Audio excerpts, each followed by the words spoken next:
Incident Report, SCP-682-093-A, Level 5-682, clearance required, unauthorized access will result in termination. Forward. On redacted, SCP-682 effected an uncontained breach during intra-site transfer protocols at site redacted. Breach culminated in unplanned contact between SCP-682 and SCP-093, resulting in redacted. The following record is comprising video feeds, security logs, and personnel testimonies. Log. Containment cell bulkhead compromised. SCP-682 breaches corridor redacted. Armed response teams Gamma-7 and Nu-12 deployed. Casualties at 100% within 3 minutes. Rate 19, SCP-682 proceeds through secondary access hallways.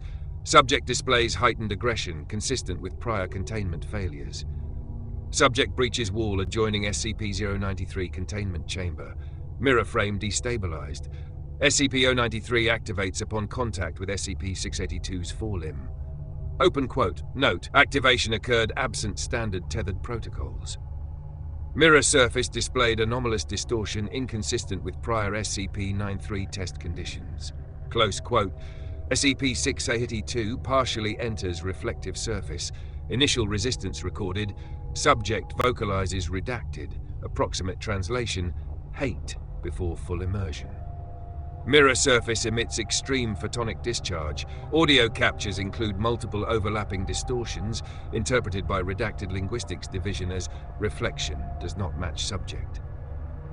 Gateway collapses. SCP-093 reverts to inert state. SCP-682 no longer present in chamber. All site redacted systems record cascade failure. Estimated redacted % personnel casualties. Remaining structural integrity compromised. After action notes. SCP-093 tested post-incident. No anomalous deviation detected. SCP-682's status, unconfirmed neutralization. Overseer Command has ordered reclassification pending further intelligence. Closing statement. Subject's termination remains unverified. Absence of return does not constitute neutralization. Pending additional data, SCP-682 is to be considered active and at large. 05 redacted. I remember the noise first. The orcs were screaming, our lads were screaming louder, Commissar yelling loudest of all.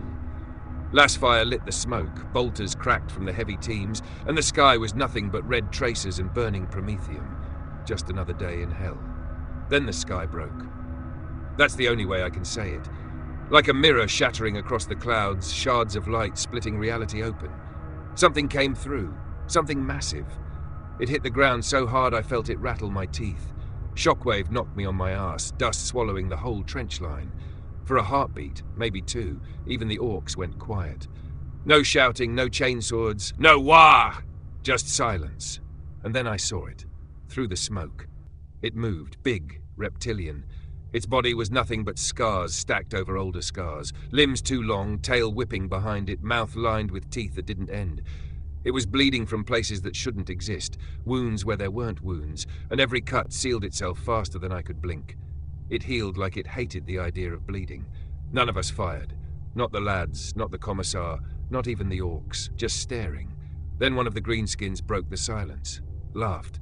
"That's a proper squig!" They all roared with laughter, cheering like it was some gift from Gork himself. "Is it ours?" one bellowed. "I'm gonna ride it!" Another shouted, waving his chopper in the air, and they charged, dozens of them, hacking, biting, scrambling up its back, and that's when it moved. Throne helped me. It moved too fast, far too fast for something that size. It tore through them. Claws, teeth, tail, orcs ripped in half, screaming and laughing even as they died. One got its jaw clamped in those teeth, crushed until its skull popped like fruit. Another was impaled clean through, body flung aside like a rag. Blood sprayed the mud in sheets. Still, we didn't fire. Not yet. Because it wasn't just killing the orcs, it was killing anything that moved. Guardsman Rick tried to bolt from the line, and Emperor saved me. It snapped him in half with one bite. That's when the Commissar broke. His voice cracked when he shouted, "Open fire! For the Emperor, open fire!" So we did. Lasguns lit up the dusk. Autocannons screamed. Heavy bolters roared. The whole line thundered at once. It didn't matter. Not one step slowed. We opened fire. Emperor helped me. We opened fire until the barrels glowed red. The line was nothing but light and thunder. Lasguns spitting in unison, heavy bolters tearing chunks from its body, autocannons slamming shell after shell into its hide. Even a crack missile hit square in its chest. For a moment I thought it might fall. It didn't. Every hole closed, every burn sealed. Chunks of meat knitted back together faster than we could rip them off. It stumbled, yes, but never stopped. It just kept coming. The thing waded into the orcs first. Choppers and shooters bounced off its scales, sparking uselessly. An orc boy leapt, screaming, only to get swatted out of the air and folded backwards like parchment. Another hacked at its leg with a chain blade. The blade cut deep, teeth sparking on bone, but the wound sealed even as it cut, trapping the orc's weapon inside the flesh. Then the monster twisted, and the orc's arms tore clean off with his own blade still lodged. The greenskins kept charging, because that's what they do. Kept shouting, kept laughing, kept dying. Dozens buried under claws and teeth. Then it turned on us. It moved through the trench like the trench wasn't even there. The lads to my left and right opened fire at point blank. Didn't matter. Jorik got the tail through his chest, pinned to the wall like a trophy. Callan was lifted straight off the ground by its jaws and bitten in half before he could scream. I froze. Emperor, forgive me, I froze. Just stood there, lasgun trembling in my hands while the men I'd bunked with, fought with, bled with, were shredded like paper. And then it looked at me. Its eyes weren't like orc eyes. They weren't mad or hungry or even cruel. They were angry. Angry that I was breathing. Angry that I existed at all. I fired. 1 shot, 2, a dozen. I don't remember how many. The beams burned into its chest, its neck, even its mouth, and every one of them just closed, smoke hissing from the flesh. It kept coming closer, step by step, each one heavier than the last. The commissar tried to rally the line again. "Stand fast!" he screamed, bolt pistol cracking. I saw him empty the whole magazine into its skull. The head burst apart, gore and bone flying, and then the skull grew back. The commissar didn't even have time to flinch before it lunged and swallowed him whole. 1 snap of its jaws and he was gone, muffled crunching coming from its throat. That was the end of the line. The lads broke. Some ran, some prayed, some just stood and screamed. It didn't matter what they chose, the thing killed them all the same. I ran too, through mud and blood and screaming. I didn't look back until the gunfire died. When I finally dared to turn, the field was nothing but corpses, orcs, guardsmen, commissars, all of them. And it was still standing there, breathing heavy, chest-heaving, gore dripping from its teeth. Every wound we'd given it was gone, every shell, every bolt, every flame. Gone like we'd never touched it. And it was still angry. It wasn't done. Perfect. That's the right escalation. We'll close the battle proper with the annihilation of Guard and Orcs, then slide into the horror phase, where 682 hunts survivors and civilians. Finally, Elric's fateful encounter, where we'll make it dialogue-heavy, giving 682 its chilling, intelligent voice. That will build the tension right to the point where an Astartes intervention smashes the scene open. Let's carry on from where we left. Hive World Carthax 9 personal account of Guardsman Elric Varn. The field went silent. All the orcs were dead. All the lads were dead. The commissars, the heavy teams, even the damned Ogryns, gone. Just bodies in the mud, smoking ruins where the trench line had been. And it was still standing. Every shot we'd fired, every weapon we'd thrown, lass, bolt, shell, missile, all gone, healed over like they'd never happened. The monster dragged its tail through the corpses like a child dragging a stick through water. Then it moved on. Not charging anymore, not raging, just walking, slow, steady, like it had all the time in the world. That was worse than the killing, worse than the screaming, because it didn't need to hurry. It knew there was no stopping it. It hunted. I saw it tear into the rear lines where the medics had set up, men and women screaming as it crushed them underfoot. Civilians who'd fled the hab blocks, it tore through them too, not even slowing. A mother shielding her boy, both gone in one bite. It didn't care. Didn't care what uniform you wore, or if you carried a gun, or if you prayed. If you lived, it killed you.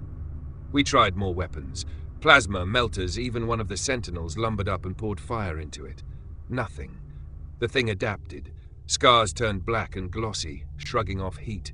Plasma splashed and hissed, sliding off as steam. Melter-gun cut a hole straight through its chest. The flesh closed before the smoke cleared. We couldn't stop it. We couldn't even slow it. By the end, there were no lines, no squads, no formations. Just a few of us running, hiding, hoping it would take someone else first. I was one of them. I don't know how long I hid in those ruins. Minutes, maybe hours, could have been days. My chron read nothing but static after the blast that threw me clear. All I knew was the screaming had stopped, and the world was too quiet. That's when I heard it. The scrape of claws on stone, the wet drag of its tail over rubble. And then it was there. SCP-682, it found me. I was pinned under the wreck of a hab wall, last gun gone, leg broken clean through. Couldn't run, couldn't fight. Just lay there in the ash, staring up at it as it loomed over me. It didn't kill me right away, didn't even strike. It just looked down at me, head tilting. And then, "Throne, help me," it spoke. Dialogue exchange 2, "You're not them." Voice guttural, layered like stone grinding on stone. Each word shook my chest. What? Not the Foundation, not their handlers. Different cages, different uniforms. Still human. Sniffs the air, nostrils flaring, breath like hot rot over me. The Emperor protects. Your Emperor didn't protect any of them. Gestures with its jaw at the heaps of corpses. What are you? Sixth in question is not what. Question is where, when.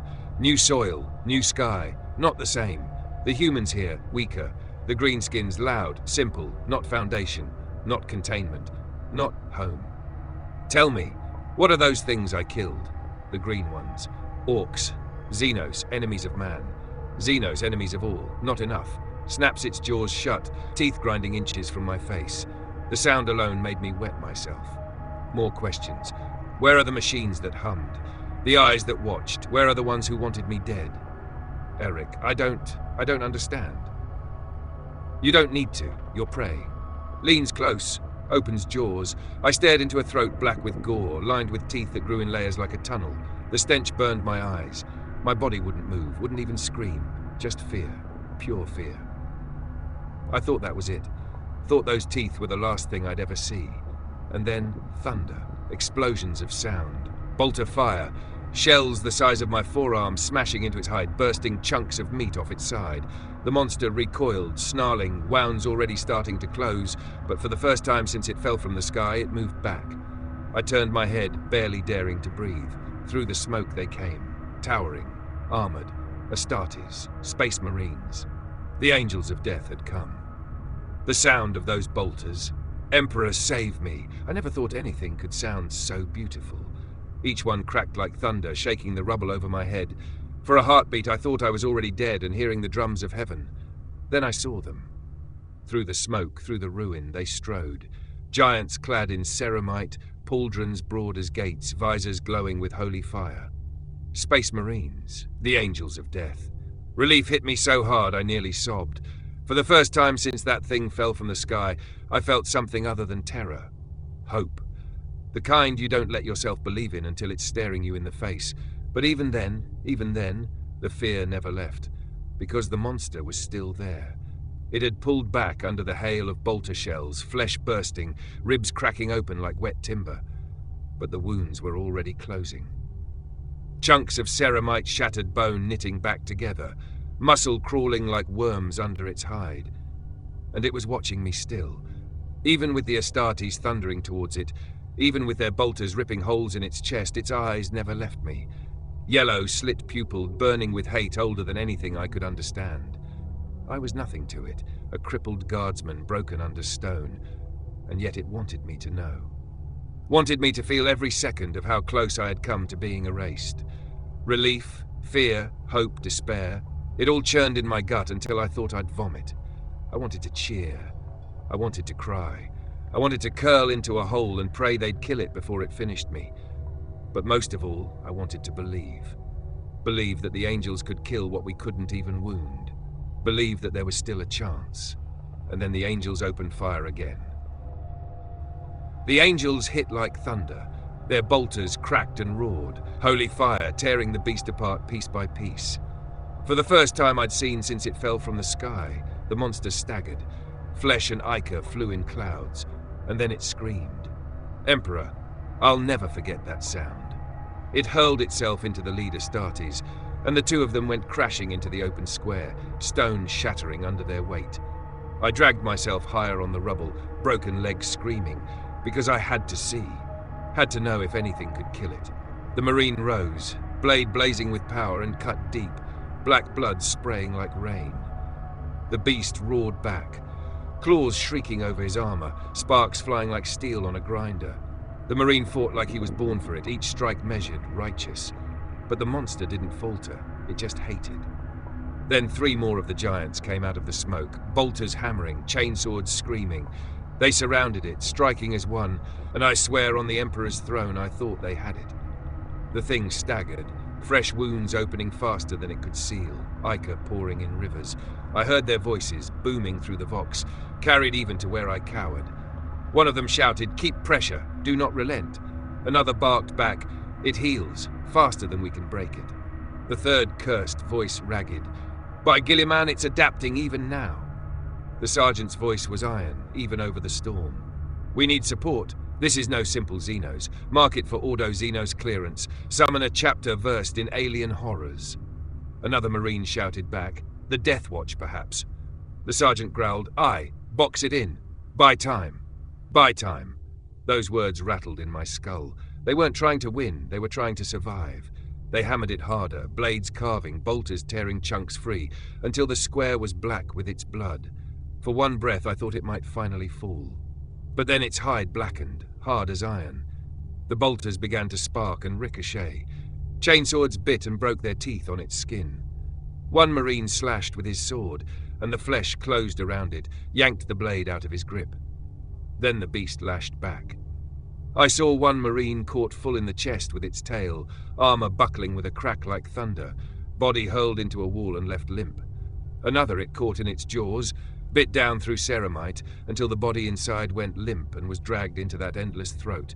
Even the angels bled before it. I could hear one of them through the vox, voice ragged and shocked. "Emperor's blood. It devours us like cattle." The sergeant answered, "Still fighting, still striking. Hold formation, adaptation or not. No beast is eternal." Another roared back, desperate, "How in terror's name do we kill it, brother?" The sergeant's reply was grim as the grave. "We find a way, or we die buying time." And that's when I knew. Even the angels of death, even they didn't know if it could die. The monster changed. I watched it happen, watched its skin blacken, scales hardening like iron, glowing faintly where bolter shells had struck. Shots sparked off now, ricocheting into walls and bodies alike. Blades screeched uselessly against its hide. The angels pressed harder, but every strike was swallowed by its flesh, wounds sealing as fast as they opened. Then it struck back. The tail came first, a blur faster than my eyes could follow. It caught one of the giants mid-swing, snapping his torso sideways with a sound like timber breaking. His chest plate buckled inward, blood spraying from the seals. The body was thrown across the square, cratering stone, limp as a puppet with its strings cut. Another Marine drove his chainsword deep into its neck, teeth biting, sparks flying, and the beast simply tilted its head, jaws opening wider than anything should. It clamped down on his pauldron, jaws grinding, and in one shake tore the entire arm and half the chest away in a single bite. I can still hear the wet crunch of it, can still see the spray as half a demigod disappeared down its throat. The sergeant roared and charged, blade singing, burying the power sword into its chest up to the hilt. For one heartbeat, the monster froze, ichor spilling, ribs cracking. Then the wound sealed around the blade. The sword was gone, absorbed, and the sergeant staggered as the thing raked a claw through his helmet, snapping it sideways.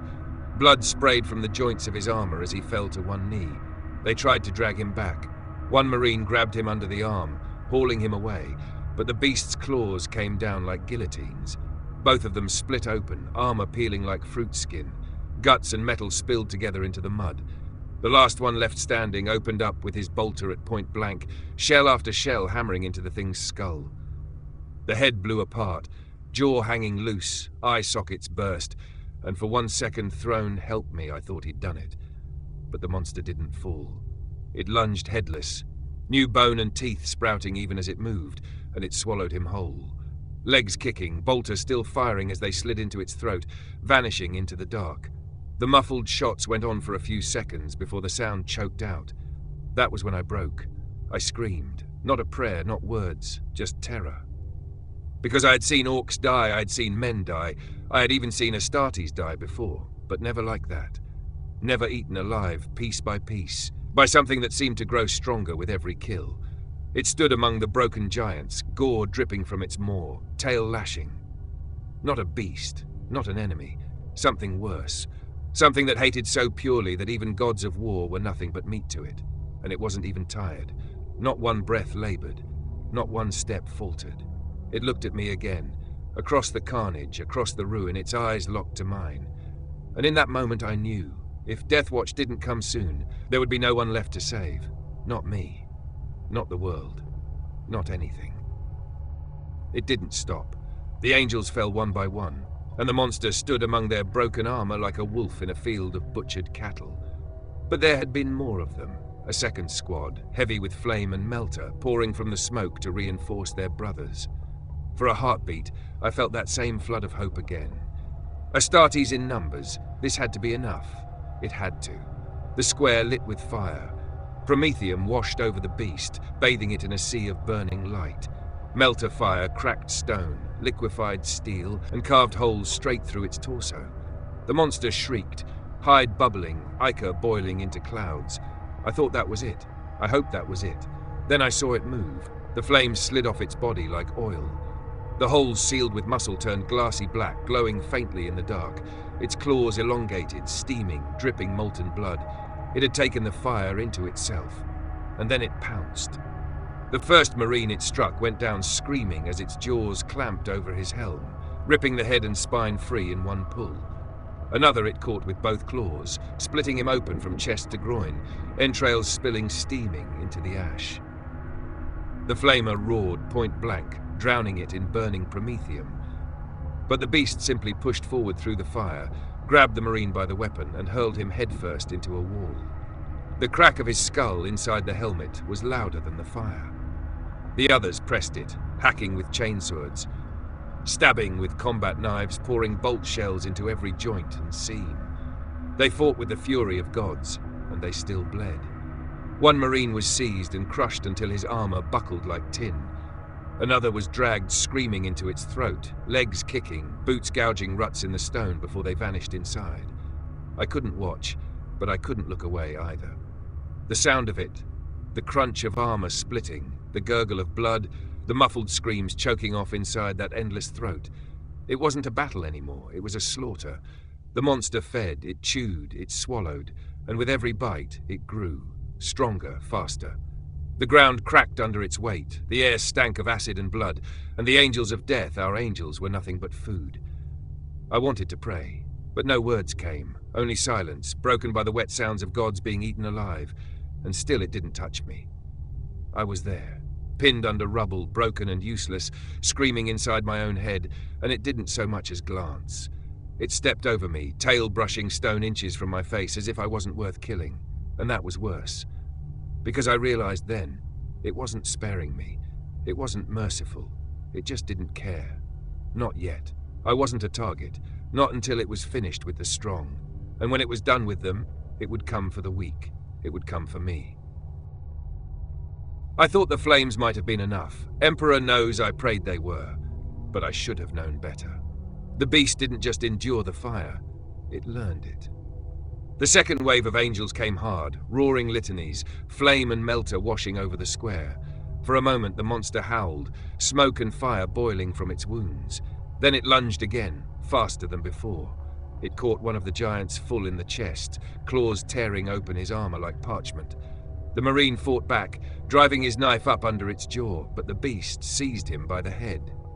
And then it did something I can't scrub from my mind, no matter how I try. Its chest split open, glowing from within, like the molten fire they'd tried to burn it with had taken root inside its body. It shoved the Marine's head into the wound, and exhaled. A torrent of molten flame burst from the beast's chest and straight into the Marine's helmet. He didn't even scream. He just thrashed, armor glowing red, smoke billowing from every seal as he burned alive inside his own shell. The stench was thick enough to choke me even from where I lay. Another Marine came at it from the flank, power fist crackling with lightning. He drove the gauntlet into its ribs, and for a heartbeat I thought the Emperor himself had answered.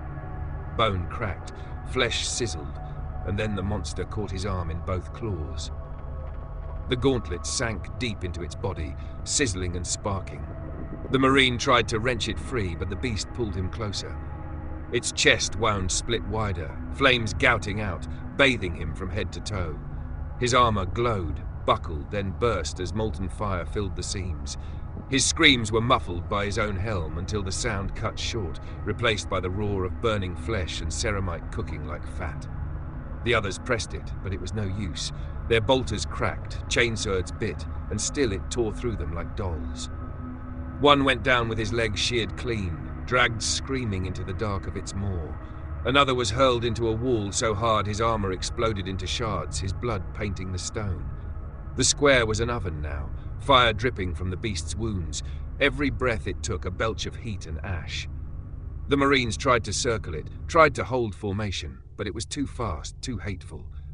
I lay there in the rubble, half mad with terror, listening to gods die in fire. And it still hadn't touched me. Not yet. The last of the angels were dying when it happened. I saw him, the final brother, standing tall, armor blackened, bolter empty, chainsword broken. He roared one last prayer to the Emperor and charged. The beast didn't even flinch. It inhaled, chest splitting, glowing brighter than any furnace. Then it exhaled. Not fire, not really. Fire has shape, smoke, heat. This was something else. A line of searing white fury, a beam so hot it cut the air itself apart. It tore through the Marine, through the building behind him, through 3 more spires in the distance.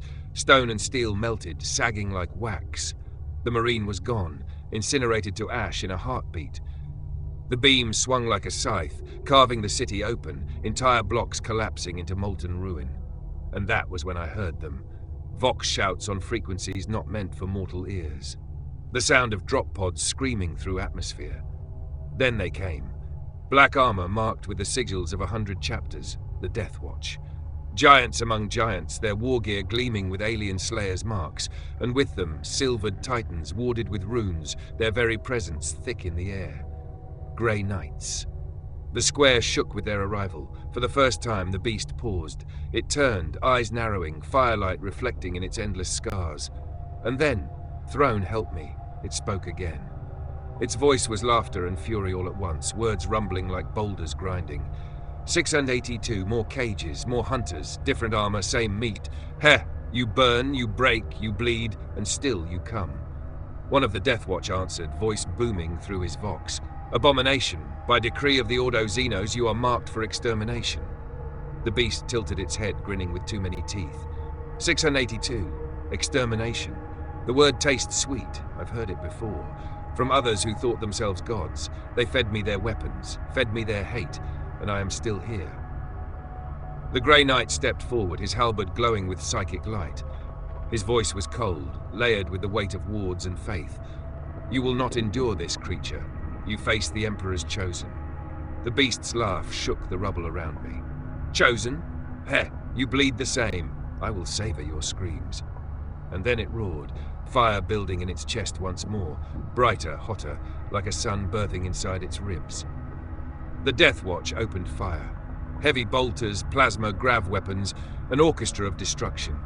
The Grey Knights followed, psychic wards flaring, bolts of pure willpower hammering into the monster's hide.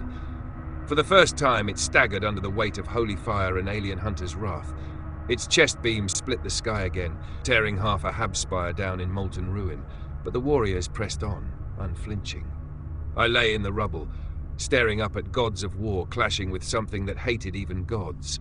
My body broken but my eyes wide because I knew this wasn't just a battle anymore. It was a war for what could be allowed to exist. They hit it harder than anything I'd seen. The Death Watch surged forward, a storm of every weapon the Imperium had forged to kill the alien. Bolters that spat explosive fire, grav guns that crushed stone into powder, plasma hissing like miniature suns. The Grey Knights followed, silver armor glowing with wards, halberds shining with the light of their emperor. And still the monster fought. It laughed. Throne help me, it laughed, as the Death Watch tore into it. Different colors, it growled, voice shaking the stones. Different creeds, same meat. A black shield lunged with a thunder hammer, cracking its ribcage wide open. For a breath, I thought he'd done it. But the beast only grabbed him mid-swing, jaws snapping around his head. The hammer fell silent as his body went limp, blood spraying from the neck seal. It spit out the helm like gristle and roared with something close to joy. Another brother fired a grav gun, pinning the thing against the rubble, bones cracking under its own weight. It grinned, claws digging into the stone, and then threw itself forward, snapping the Marine in two before the grav field collapsed. The weapon clattered useless to the ground. The Death Watch fought like gods, every blow meant to slay the vilest of Xenos, and it still tore through them like toys. One it grabbed by both arms, pulling until the armor split, blood spraying in arcs as his torso came apart. Another it seized by the leg and swung like a weapon, smashing his body into his brother's, the impact cracking ceramite, leaving nothing but pulp inside the black. Their shouts carried through the Vox, ragged with disbelief. "Brothers, it will not fall. It learns, faster than us." The sergeant's voice was iron still. "Hold the line, Grey Knights, prepare the rites." I saw the silver giants step back, halberds raised, runes burning along their armor. Their voices were low, chanting, words I couldn't understand but could feel in my bones. The air grew heavy, thick, charged with something that made my teeth ache. And all the while, the Death Watch bled. One more brother went down screaming as the beast crushed his helm like an egg. Another was impaled through the chest, lifted writhing on its claw before being hurled into a burning wall. The monster turned, eyes burning with hate and mirth both, and bellowed, "You bring more cages, more chains! I'll break them! I'll break all of you!" It swung its tail, and two more Death Watch were gone, armor shattered, bodies flung into ruin. And yet, even as their numbers dwindled, the Grey Knights did not falter. Their chanting only grew louder, brighter. They were waiting for the moment to bind it. But I knew, and Throne help me, I still know, that every second they waited, the monster grew stronger. The square was a charnel pit by then. Black armor cracked and split, bodies scattered in ruin, flames dripping from every stone. The Death Watch kept pressing, even as their brothers fell in pieces. One charged with a power sword, driving it into the beast's flank. It hissed, ichor boiling, then laughed.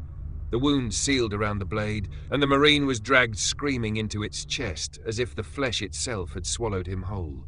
His Vox carried a last broken cry before it went silent.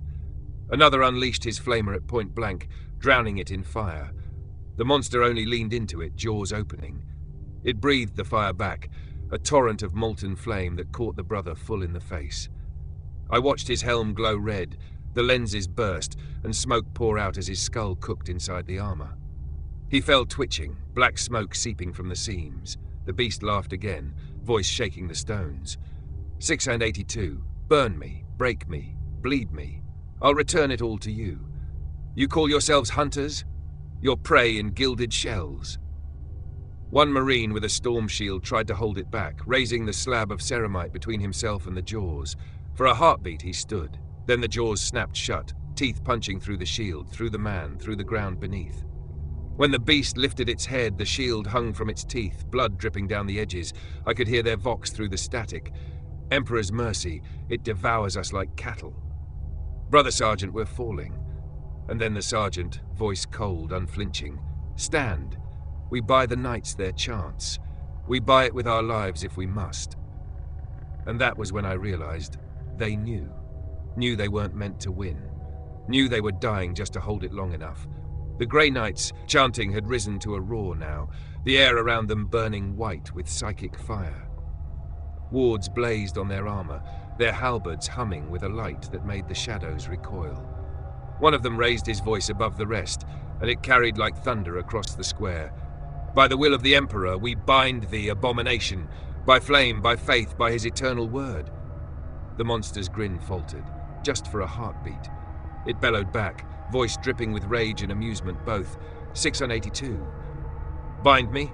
You think chains will hold hate? I have broken prisons older than your stars. I'll feast on your light silver men, and still I'll walk free. It lunged at them, claws raised, and the Death Watch threw themselves in the way. 3 brothers at once, bodies crushed, ripped apart, their blood splattering across the Knights' wards. The Grey Knights didn't flinch. They poured their souls into the right. Light erupted. Chains of fire and thought snapped into being, wrapping the beast's limbs, its jaws, its chest. It screamed so loud my ears bled, my vision shook, but the chains held. For every link that broke, 2 more bound tighter. The air itself writhed, reality bending to cage it. It thrashed, tearing chunks of stone free, killing even as it was bound. 1 Grey Knight was seized mid-chant, claws punching through his chest, ripped in half before the light consumed his body. Another collapsed, helm smoking, his soul burnt out by the force he'd unleashed. But the others stood. Step by step, they forced it down. The last of the Death Watch fell, buying seconds. 1 decapitated, another hurled into the beam of flame and turned to ash. Their sacrifice bought the moment the Grey Knights needed. The rite closed. The chains snapped tight, pinning the monster to the broken earth, pressing it into the stone. It screamed once more, a sound of hate so pure it nearly stopped my heart. Then the light surged and the beast was still, bound, for now. The square was silent, ash falling, smoke rising. A handful of Grey Knights remained, silver armor cracked and scorched, halberds lowered, every one of them trembling from the strain. 1 looked out across the ruin, voice ragged through the vox. It sleeps, for now, but not forever. And I believed him, because as I stared at the monster, chained in light, still bleeding but smiling through broken teeth, I knew it was waiting to break free. Hive World, Carthax 9, personal account of Guardsman Elric Varn. When the light finally faded, when the chains of fire held the beast still, I realized something I hadn't before. It was bigger, much bigger. The creature pinned in the warded chains wasn't the same size as when it fell from the sky. It had grown, taller than the Hab spires, shoulders like fortresses, claws longer than a man's body. Every second it lived, every soul it consumed, it became more. I don't know how long I stared before a shadow fell over me. A Grey Knight. Silver armor cracked, runes still glowing faintly, halberd dim with spent power. He loomed above me, visor like a steel skull. "Survivor," he said, voice distorted but deep. "You live." I tried to speak, coughed blood instead. He knelt, massive hand closing around my shoulder like a vice. "You saw it all." My throat was dry, words sticking. "I saw. Emperor, help me. I saw." His helm tilted, as if studying me through the visor. "From the beginning, tell me." The orcs. They had us pinned. Thousands, commissars screaming, then... My eyes flicked to the chained monster. It smiled even in its sleep. Then that fell, from the sky, tore through them, tore through us. The night was silent, just listening. It killed everything. Orcs, guardsmen, commissars. Didn't matter. Anything that moved, ate them, burned them, crushed them. I shuddered, body trembling despite myself. The Astartes, Emperor, forgive me. Even they. He tightened his grip, steadying me. "Speak. Truth only." They died, all of them. It tore them apart, devoured them. I thought nothing could stop it. But you chained it. By the throne, you chained it. The night was quiet for a long moment, then not slain, only bound. "Do you understand, Guardsman? It will rise again, it always will." I nodded, or tried to. My vision swam, the world dimming at the edges. "Hold fast," he said, rising to his full height. His voice turned to vox, booming across the ruin. "Mechanicus support! We need containment prepared. The beast sleeps, but not forever." I let the sound carry me down into blackness. Aboard Inquisitorial vessel, Lex Talionis. When I woke, it was to the hum of void engines and the cold gaze of an Inquisitor. Robes dark, rosette gleaming at his chest, eyes like iron nails. Servitors clanked behind him, recording every breath. "Guardsman Elric Varn," he said, voice sharp as a knife. "You will recount your tale from the beginning. Do not lie, do not embellish. I will know." My throat burned, my leg still broken, but I forced the words out. "It started with the orcs. They came in number, screaming, charging. We held the trench. Commissar said we'd hold the line, then the sky." I swallowed, hands trembling. "The sky broke. Something fell. It fell, and everything stopped." He leaned closer, eyes never leaving mine. "The creature. Yes, Emperor, help me. Yes. It killed them first, the orcs. Tore through them like meat. Then us, didn't care who. It hunted everything, even the medics, the civilians. Ate them all. And the Astartes? They came, brave, strong, gods among us. And it killed them too. laughed as it did. It burned them alive, swallowed them whole, broke them like nothing, and every one it killed made it larger, stronger. I felt the tears then, hot against my face. I saw them die, all of them, and I lived, only me. The Inquisitor didn't flinch. His gaze was as hard as the void. And the Grey Knights? They bound it. Chains of light, fire, words I couldn't know. Held it when nothing else could. But they said it wasn't dead. Only sleeping, only waiting. I sagged against the chair, voice breaking. It smiled, even bound, like it knew, like it knows it will break free. The Inquisitor straightened, robes whispering. Good, you will tell this again to the Conclave, and again, if need be. What you have seen, Guardsmen, is not for you alone. It is for the Imperium to prepare, to fear.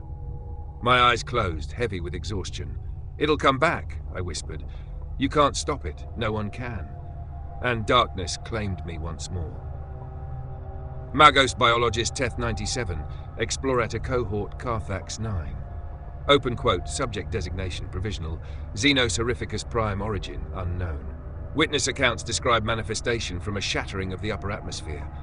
No known drop pod, teleportation, or warp signature detected. Close quote, initial observations, battlefield forensics. Estimated height upon arrival, 2 to 3 meters, comparable to an Ogrin or small Carnifex. Estimated height at subdual, 10 plus meters. Growth appears directly proportional to biomass consumed. Subject expands in mass and density with each kill. Tissue samples, recovered from battlefield ash, resistant to combustion, radiation, and plasma exposure. Flesh exhibits regenerative oversaturation. Each cell replicates at rates exceeding tyrannid mycetic nodes. Skeletal fragments, composition inconsistent with known xenos. Density exceeds adamantium in places, notably porous, likely functioning as storage vessels for acidic or thermal discharge. Acidic residue, corrosive on contact. Neutralization protocols ineffective. Residue demonstrated adaptive intelligence, restructured molecular chains in response to containment solutions. Adaptation sequence based on eyewitness hololith evidence. 1. Ballistic impact, last bolt solid slug. Initial damage present, regenerated in seconds. 2. Energy weapons. Plasma melter, tissue darkened, later restructured to absorb disperse. 3. Promethium flame, absorbed, weaponized.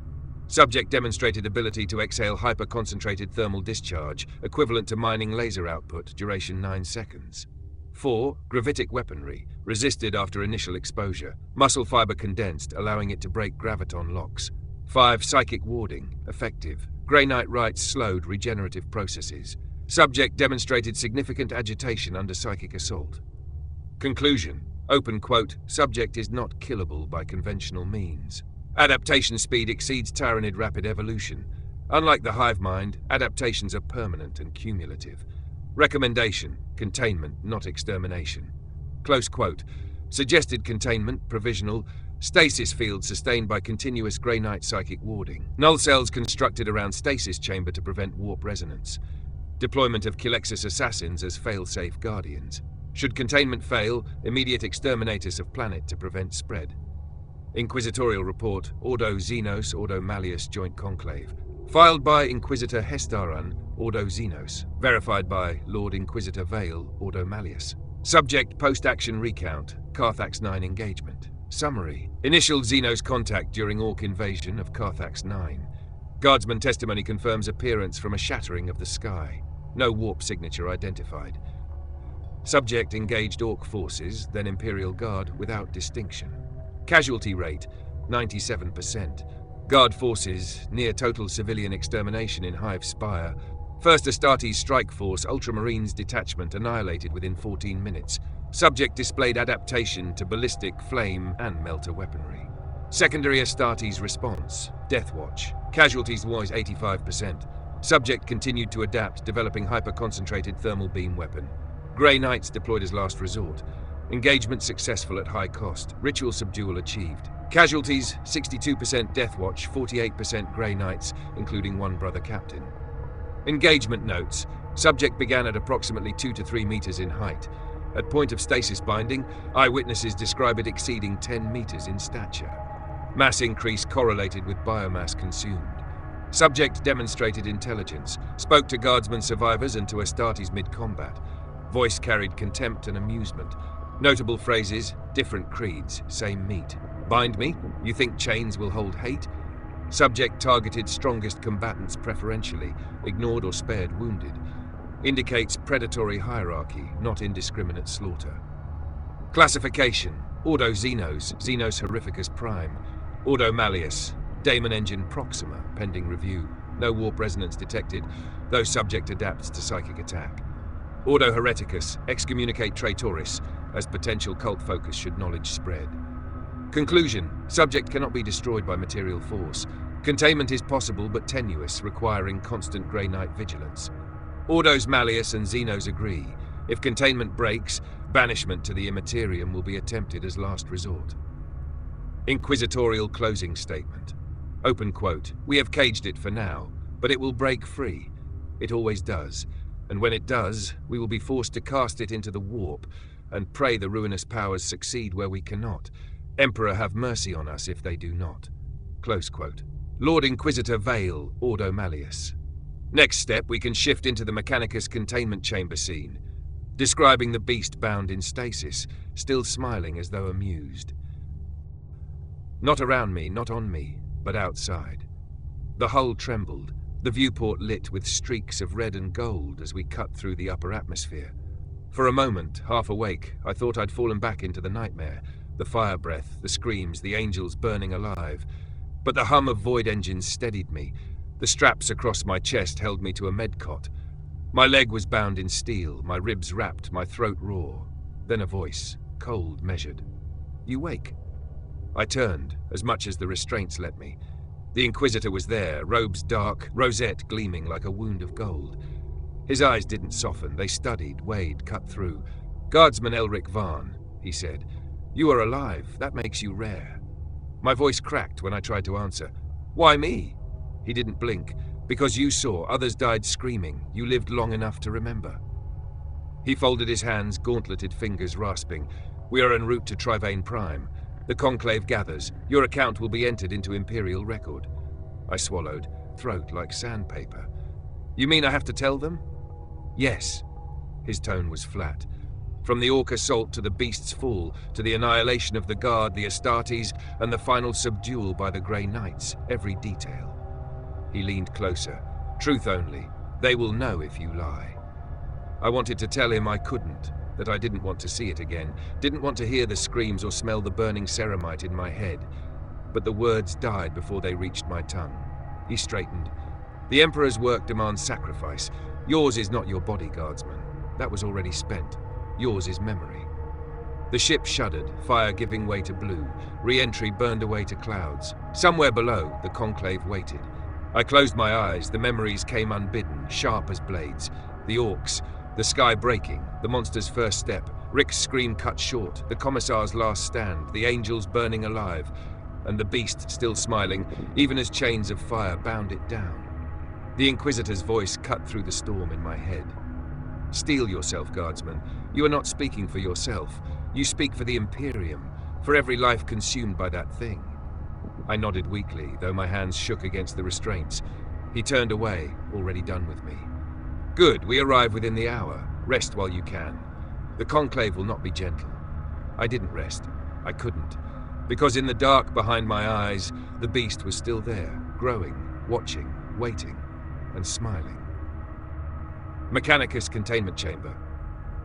Carthax 9 transit bastion, personal account of Guardsman Elric Varn.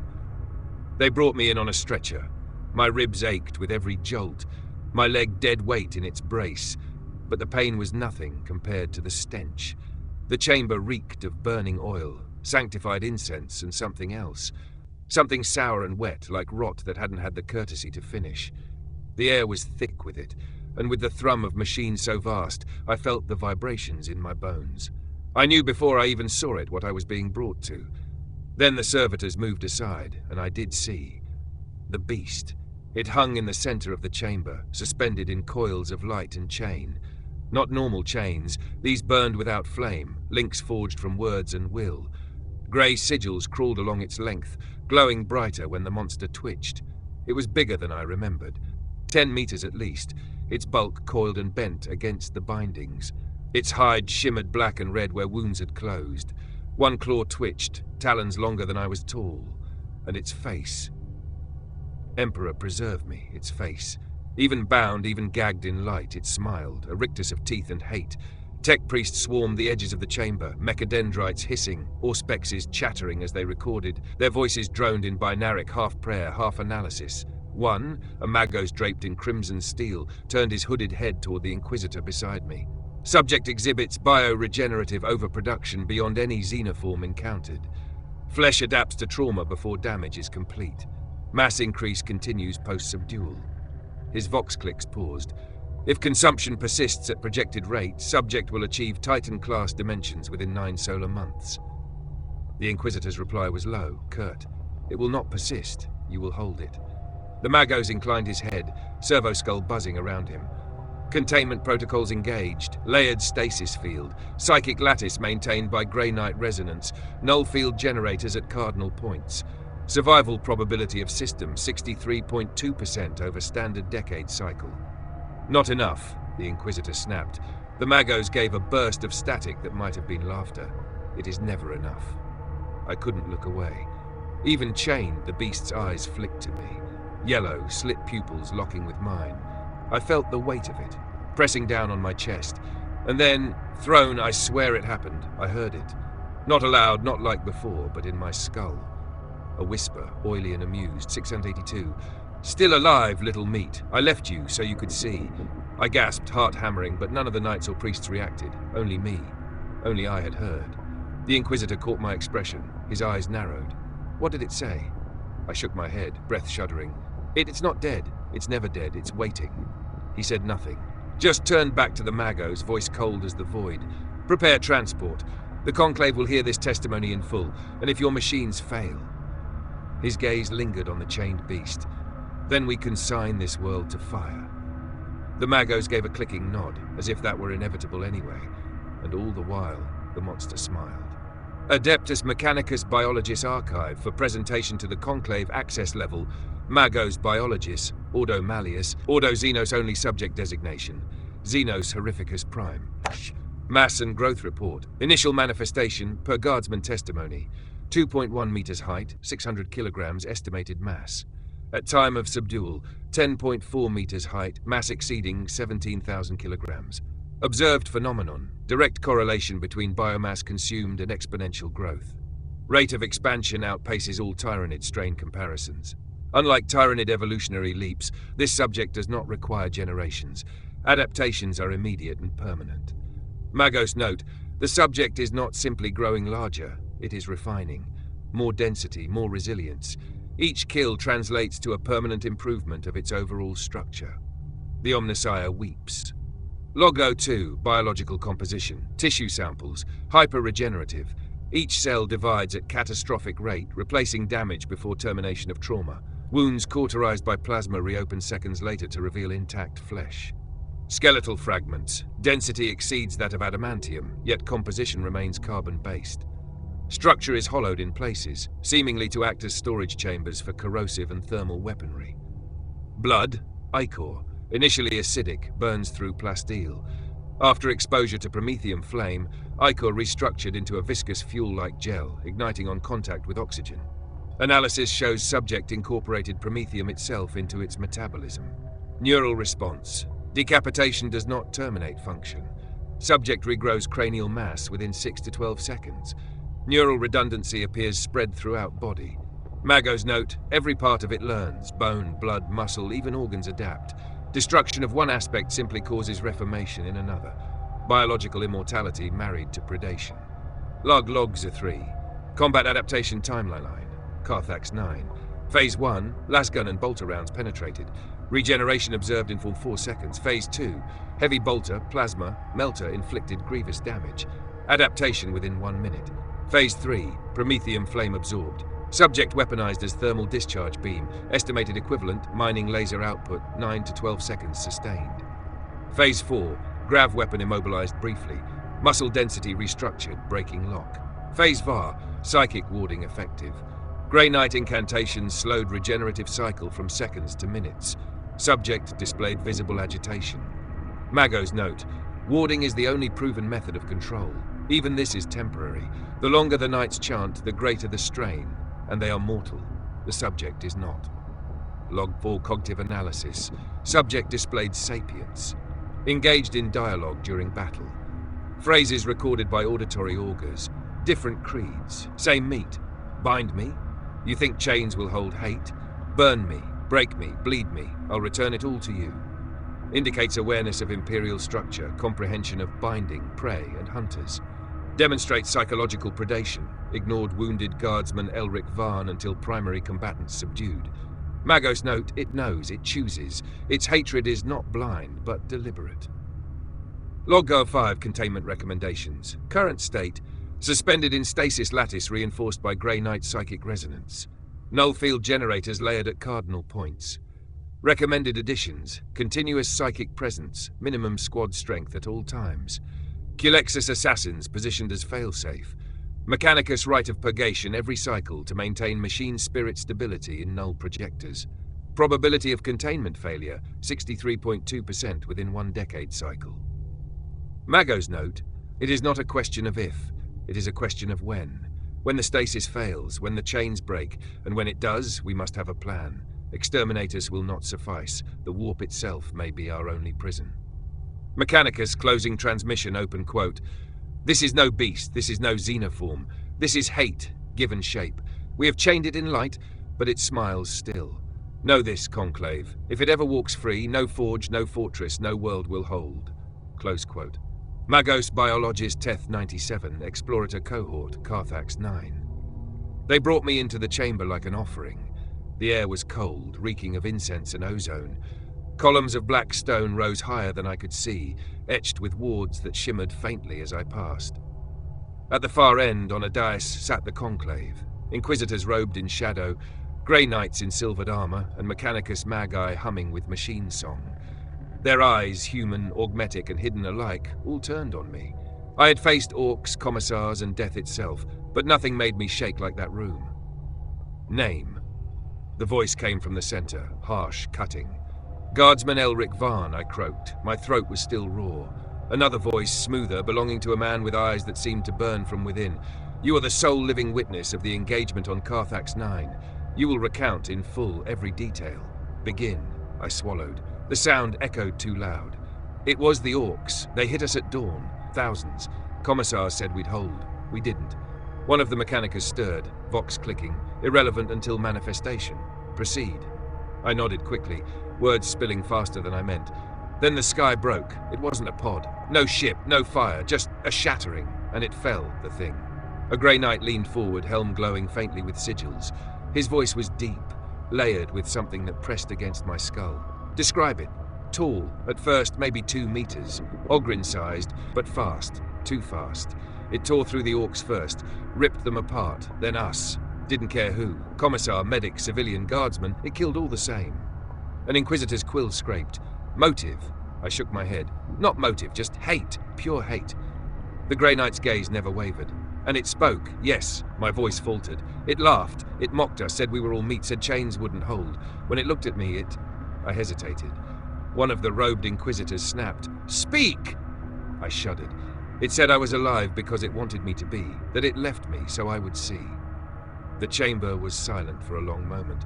Then the Magos Vox word, consistent with our analysis. Subject demonstrates cognitive predation, preference for dominant combatants, ignored weakened prey.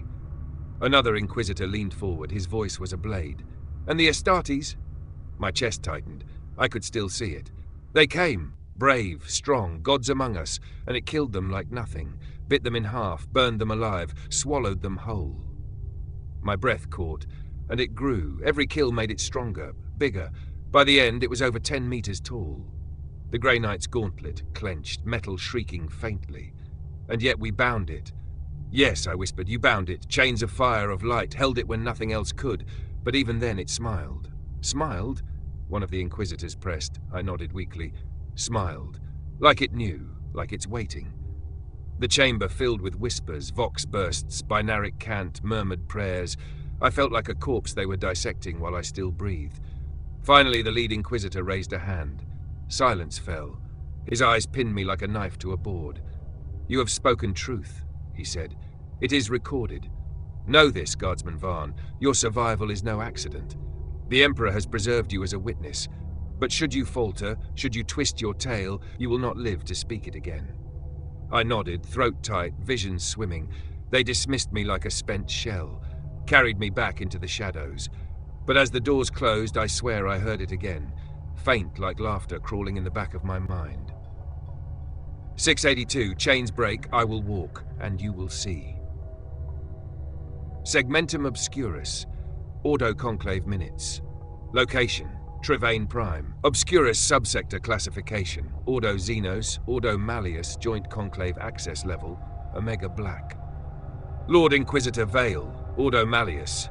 The testimony is consistent with Mechanicus analysis. The creature is not demonic, but neither is it of natural Xenos origin.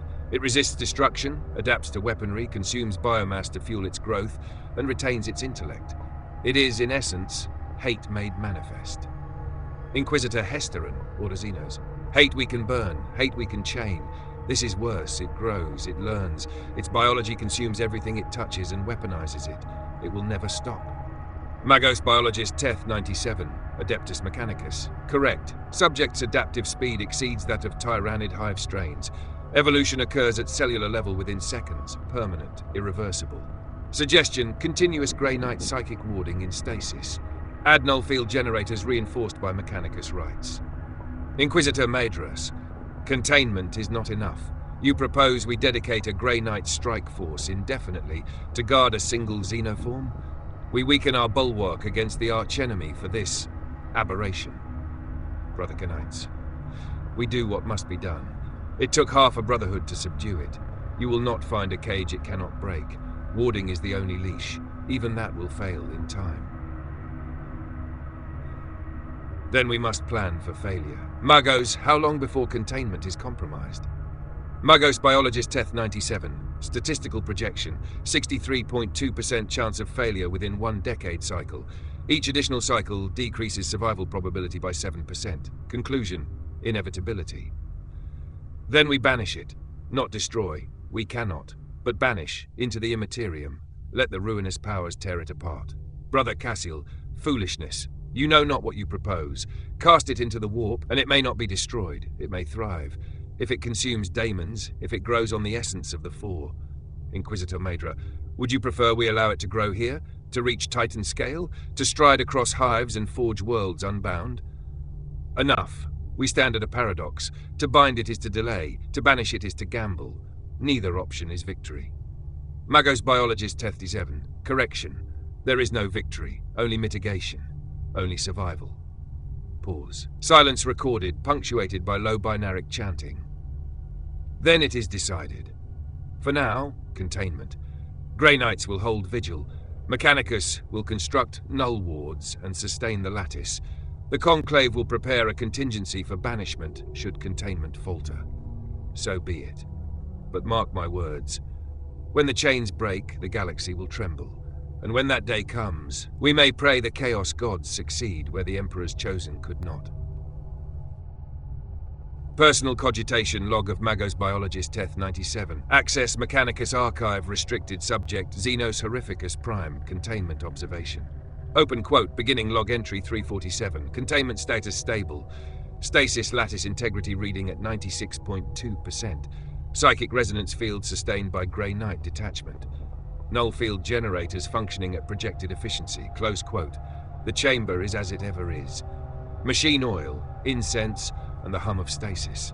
The subject remains motionless, suspended in coils of light and chain. Its mass continues to increase. Visual estimate 10.9 meters at current cycle. Musculature denser than previous. Ichor pockets visible beneath dermal layers, potentially weaponizable. I extend mechadendrites, Auspex scanning ocular tissue, regenerative growth measured at cellular level. Truly extraordinary. And then a voice, not audible, not through Vox, within, telepathic, not Foundation, not cages I know, different priests, different chains. Who are you? I froze. The Auspex trembled in my hand. No wards flared, no alarms, only me. Magos hallucination, neural stress artifact. Not hallucination, I speak. To you. Little machine priest, answer. My logic engines stuttered. I serve the Omnissiah, Adeptus Mechanicus, guardian of knowledge, servant of the Emperor. Not foundation, not handlers, yet you bind me, with words, with fire. Tell me, how? I glanced at the Grey Knight stationed at the chamber's edge. Silent, focused, they heard nothing. This was only for me. Magos Teth 97, psychic resonance. Rites of warding. You are contained by the Emperor's chosen. It laughed, not aloud but in my skull, a vibration that made my teeth ache. 682. Chains of faith. Ha! I have broken stronger. I will break these. Tell me, what is Emperor? God, jailer? My binary can't faltered. The Emperor is mankind's master, the light of terror, eternal. 682, another cage then, another liar on a throne. Do you pray to him, little priest, or do you kneel to your machines? I tried to shut my thoughts, tighten my new spheric locks, but it pressed harder. You study me, probe me, yet you do not understand. I am not Xenos, I am not Daemon, I am hate, eternal. Why do you bind hate? Do you fear it, or worship it? I found my voice, faint though it was. We fear what cannot be controlled. We worship only the machine god. 682. Fear is worship. You call it study, call it duty, but you give me your hours, your eyes, your thoughts. That is worship, and I will take more. Tell me, what galaxy is this? Who commands it? Where is Foundation? I trembled. Foundation does not exist here, only the Imperium. The galaxy is ruled by man, beset by alien and Daemon alike. We endure by faith and war. It was quiet then, too quiet. Then a smile spread across its face, lips peeling back over endless teeth. 682. Good, new world, new prey. I will taste your Imperium, I will eat your demons, I will find your Emperor, I will see if he bleeds. My auspex slipped from numb fingers. I tried to call out, but no sound came. Then, mercifully, one of the Grey Knights stirred. His eyes flicked toward me. You are pale, Magos. I forced my voice steady. Merely fatigue, long hours of study. But the beast was still staring at me. Still smiling. Still whispering in my skull. 682. Rest well, little priest. I will remember your voice when the chains break. Adeptus Mechanicus. Internal log transmission. Filed by Magos Biologist Teth 97 Destination. Explorer to High Command. Forge World. Greyer Clearance. Red Vermilion. Auto approved. Subject Xenos Horrificus Prime. Telepathic contact. Open quote begins close quote. Incident summary. During observational cycle 347 within stasis chamber, subject initiated direct psychic intrusion into my neural substrate. Contact was not external auditory. No vox resonance. No warp fluctuation registered by augurs. Only I perceived communication. Content of communication reconstructed. Subject questioned identity of containment agents, not Foundation. Who are you? Subject probed for definitions of Emperor, Imperium, Mechanicus. Subject demonstrated awareness of captivity parameters. You bind me with words, with fire. How? Subject displayed comprehension of religious hierarchy and mock duality of faith and machine worship. Do you pray to him or to your machines? Subject identified itself as conceptual. I am hate, eternal. Subject declared intent to consume daemons and challenge Emperor directly. Physiological effects on observer. Severe neural strain. Auditory hallucination like resonance. Tremors in mechadendrites. Speech lock during contact. Residual sensation of presence. Persisted after encounter. Subject's ocular focus remained fixed on observer during entire exchange. Conclusion. Subject is not mindless. Displays advanced interrogation tactics, applied to destabilize and extract contextual knowledge. Current psychic warding prevents action, but not projection. Danger lies not only in subject's physical adaptation, but its conceptual predation. It seeks information, not merely flesh. Recommend Grey Knights be informed immediately. Final note. Though machine flesh dictates objectivity, I confess to unease. The subject has chosen me. It addressed me as if marked. I fear it remembers. Open quote. Transmission ends. Close quote. Nahat Grey Knight Watch Report. Addendum filed by Brother Captain Thasiel Carthax Nas 9. Containment detail. Magos Biologist Teth 97 has reported psychic contact with subject. Cross-reference with Guardsman Elric Vaughn's testimony suggests patterned selection. Both individuals claim to hear subject's voice privately. No warp signature detected. During most recent vigil, several brothers noted micro-fluctuations in the stasis lattice when subject vocalized internally. Containment integrity dipped to 91.7% before stabilizing. Subject's mass has increased by 0.4 meters despite total stasis. Impossible, yet verified by Auspex. Conclusion: subject feeds without motion. Vigil brothers concur, hate itself is nourishment. Immediate recommendation: escalation of psychic warding strength. Consider permanent rotation of 2 full Grey Knight squads. Closing statement: the chains hold but they strain. It smiles still, and I fear it is waiting not to break free, but to be invited. Brother Captain Thasiel. Tag Segmentum Obscurus, 1 month later. Conclave Council Minutes. Trivane Prime Classification. Omega Black. Lord Inquisitor Vale, 1 month. 1 month of vigilance. 1 month of study. Report. Brother Captain Thasiel. Containment lattice holds. Subject remains bound within stasis. No visible escape attempt. However, it grows stronger. Inquisitor Hesteron. Clarify. Your last report stated no further mass increase. Brother Captain Thasiel. Correct. Mass has remained fixed at approximately 10.9 meters, but the chains strain more heavily than they did in the first week. Psychic pressure rises. When the wards flare, we feel resistance. We are binding something that fights without moving.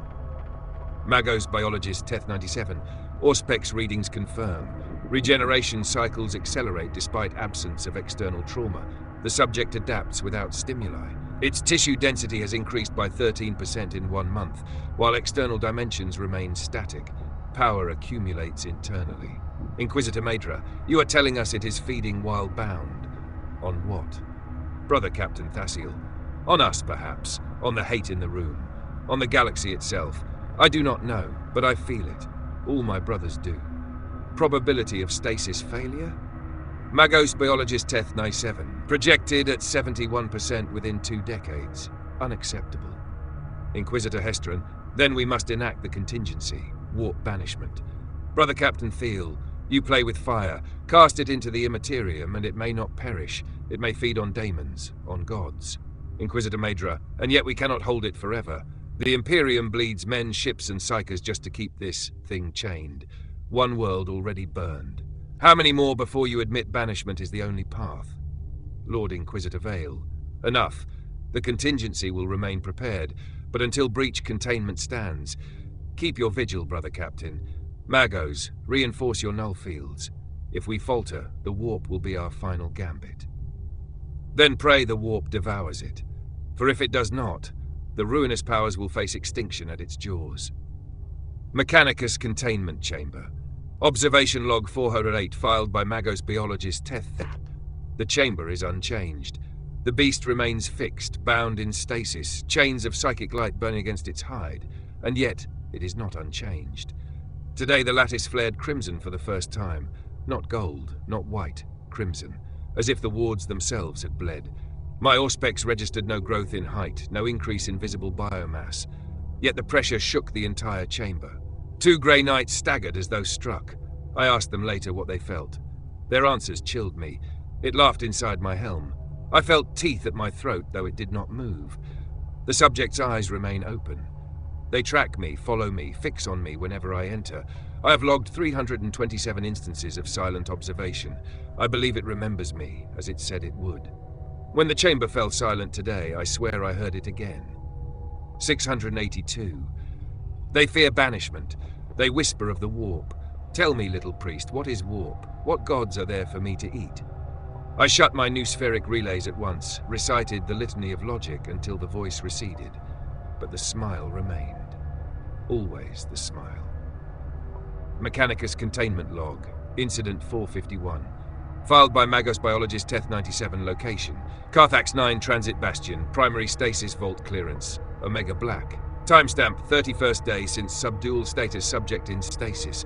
Null field generators at full output. Psychic resonance stable at 97%.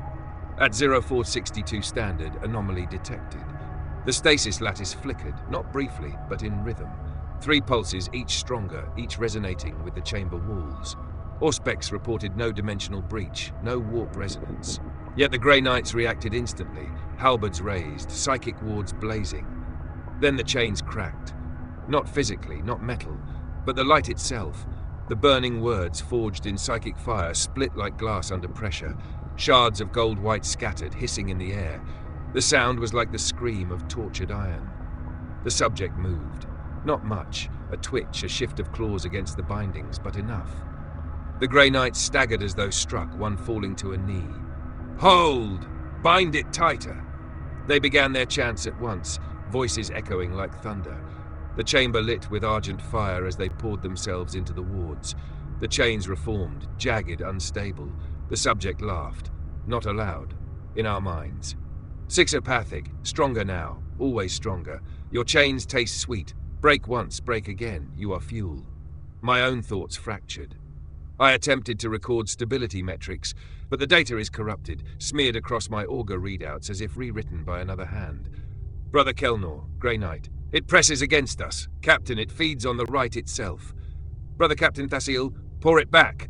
Do not relent. Hold until the Emperor's light burns it still." The chamber became a storm. Chains blazing, knights shouting litanies, machine spirits of the null generators screaming as power surged. Sparks rained from conduits. One servitor collapsed, skull bursting under the strain. Still the beast smiled. 682 telepathic, more priests, more chains. I learn your songs. Soon I will sing them back to you and break you with your own prayers. At 479 standard, Grey Knights forced the chains whole again. The lattice stabilized, though at reduced efficiency, 89%. Subject immobilized once more. Casualties: 1 Grey Knight unconscious, psychic overload. 3 servitors terminated by power surge. 2 null field projectors offline. Magos Teth 97 final note. This was no attempt to escape. This was a test, a flex of strength, a reminder. It did not try to flee because it does not need to. It waits, smiling. Segmentum Obscurus, Emergency Council, Trivane Prime, filed under Omega Black for Ordo Eyes only. Attendees: Lord Inquisitor Vale, Ordo Inquisitor Hesteron, Ordo Xenos, Magos Biologis, Teth 97, Adeptus Mechanicus, Brother Captain Thasiel, Grey Knights. Lord Inquisitor Vale, you were nearly broken. Admit it. The chains fractured. The beast moved. Yes, a test, not a true escape. But still. Still proof containment is a lie. We bleed knights and machines to keep it bound, and yet it grows without mass.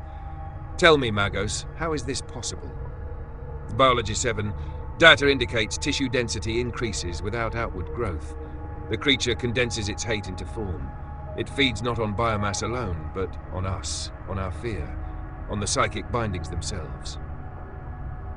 So each chain strengthens it even as it binds. Brother Captasil, correct. We are not holding it. We are tempering it.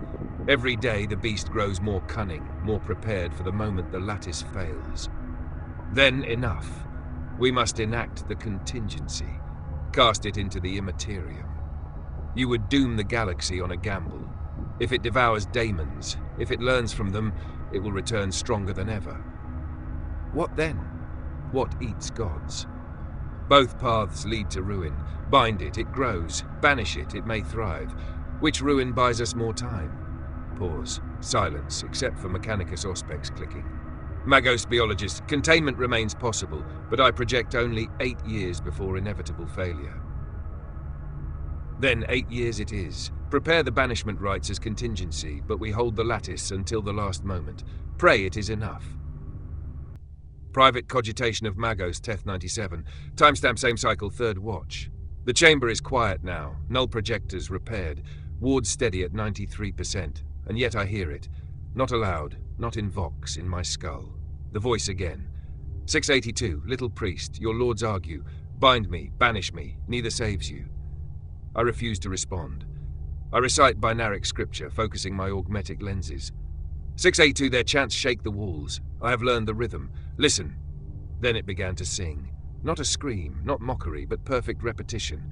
The Grey Knight's own litanies, word for word, echoing in my mind. The same tone, the same cadence. I drop my stylus, my mechadendrite spasm. 682, chains of light, fire of gold, bind this beast strong and bold, it laughs. I know your prayers now. Soon I will speak them back to you, not to bind, but to break. I whisper aloud, unable to stop myself. What are you? Hate, eternal, and now, learning. My thoughts quake, my faith quivers. If it can mimic their wards, what happens when it learns to invert them? I have logged this. I pray the Conclave believes me, but it still smiles. Always smiles. 5 years. 5 years of silence, exile, nightmares. I thought they'd forgotten me, or more likely I hoped, but the Emperor's will does not forget. The shuttle brought me down to Trivane Prime again, escorted by stormtroopers who looked at me like I was already dead. The Conclave had summoned me. Again. The chamber was the same. Dark stone, burning incense, the smell of old ash. Inquisitors sat high, grey knights loomed like statues, and Mechanicus Magi clicked and hissed from the shadows. I stood below them, one scarred man before giants. Guardsman Varn, the lead Inquisitor, intoned. His face hadn't aged a day, though my hair was greying.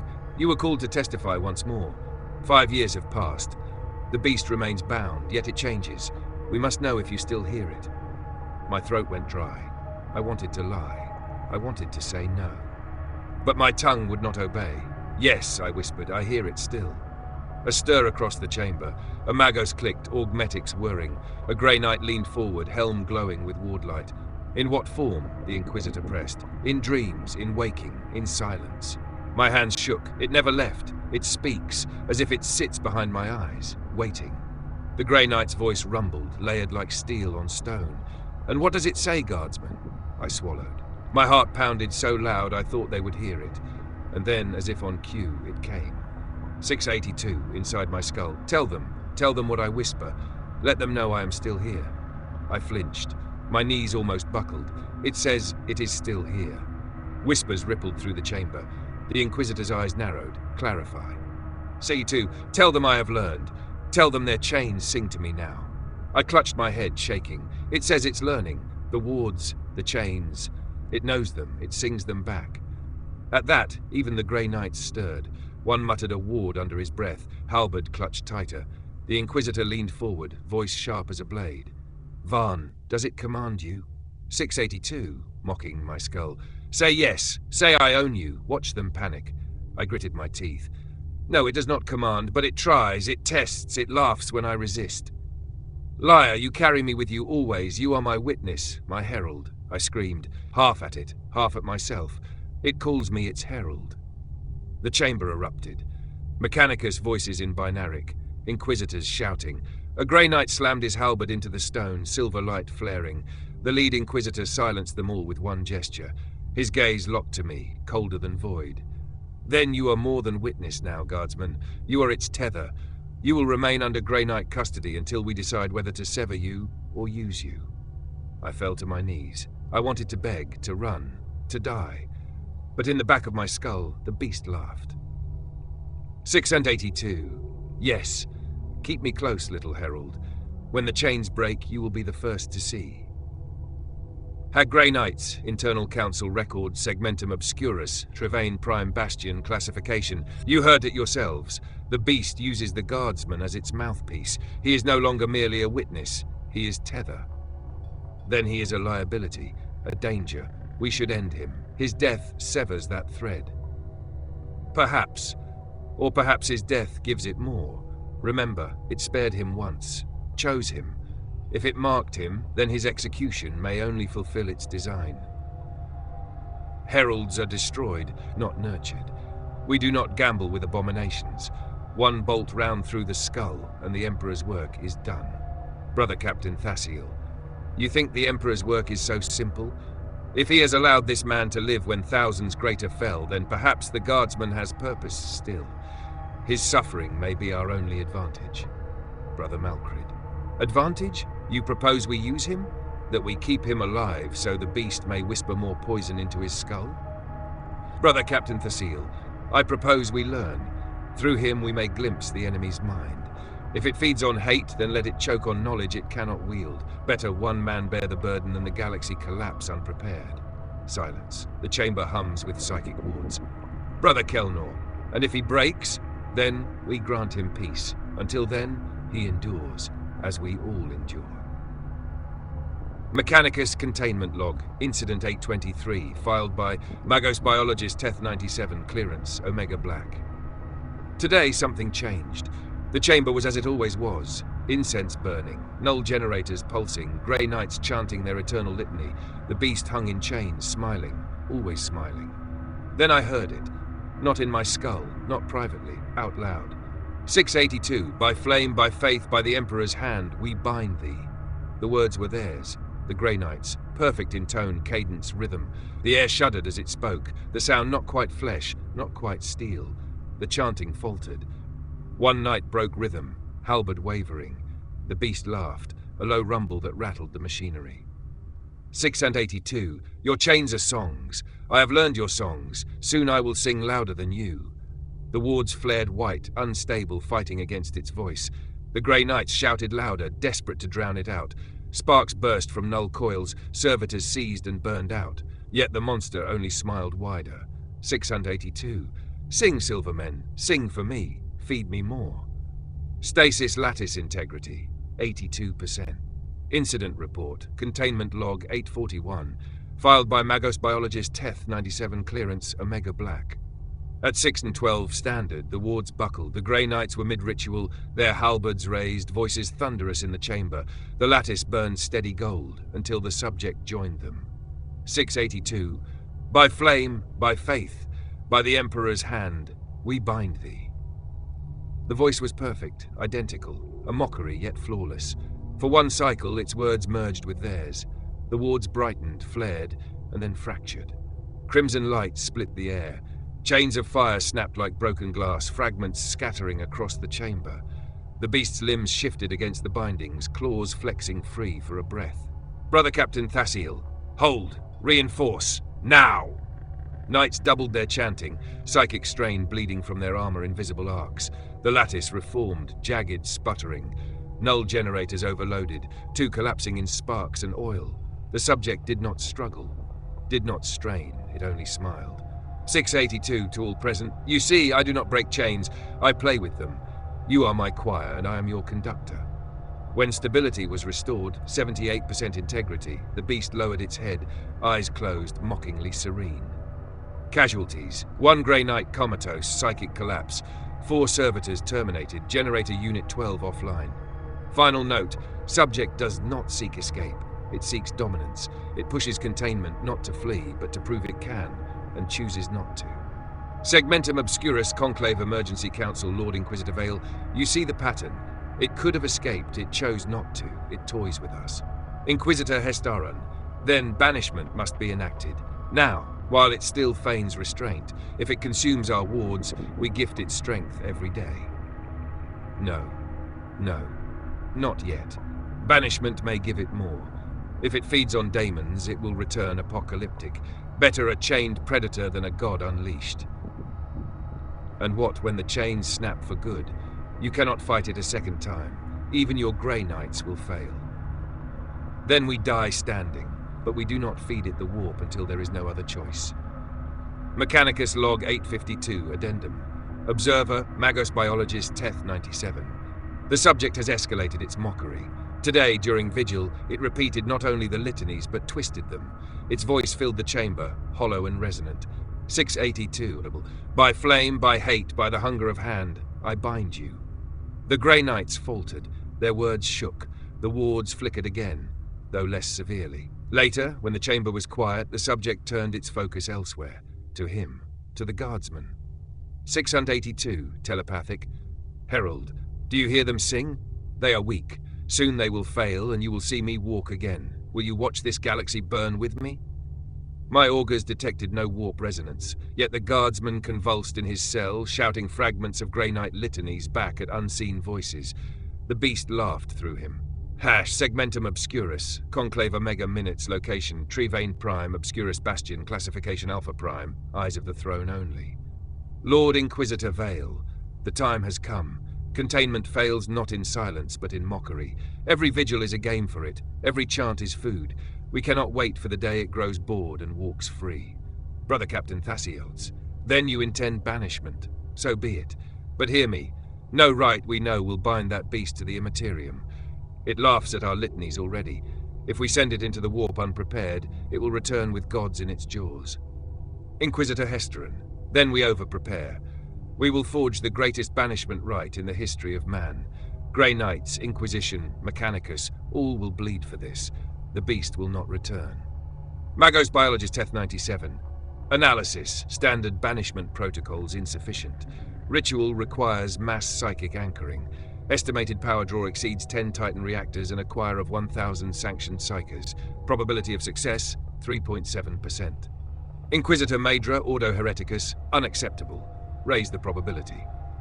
Magos Biologist Tethny 7, variables limited. Correction, 1 remains. Anchor strength must be multiplied by singular force, a being of Emperor's own bloodline. Audible unrest across the chamber. Brother Captain Thassil, after silence, a Primarch. Yes, only a Primarch could anchor such a rite. Their will is more than mortal. Their gene essence resonates with the Emperor's own. Without such a fulcrum, the banishment will collapse before it begins. Inquisitor Hesteran. Then we summon one. Guilliman still walks. He will hear our plea. The Lord Commander is no summoner of daemons. He has fought 10,000 wars with steel and fire, not rituals.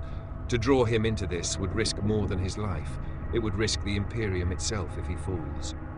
Lord Inquisitor Vale. And yet without him we have nothing. Mark it well, only a Primarch can close this wound. Petition the Lord Commander. If he refuses, the beast walks free. Mechanicus Preparatory Notes, Warp Banishment Protocol. Requirements, Stasis Lattice reconfigured into Banishment Circle. 10 Titan-class plasma reactors for power stabilization. Choir of 1,000 sanctioned psychers, overseen by Ordo Malleus. Presence of Primarch to serve as anchor, binding right to Emperor's will. Grey Knights to provide continuous psychic suppression during ritual. Mechanicus Machine Priests to sustain null field matrix.